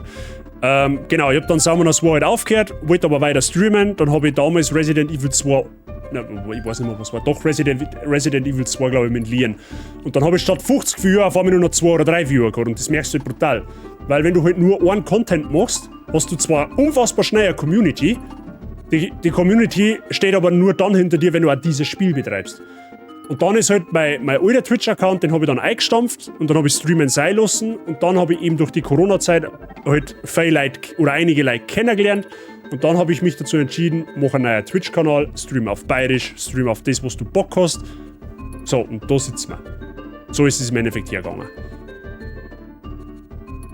Resident Evil 3 war einer der ersten Projekte. Es war das 2, das 3 habe ich noch nie gespielt tatsächlich. Das Remake zumindest.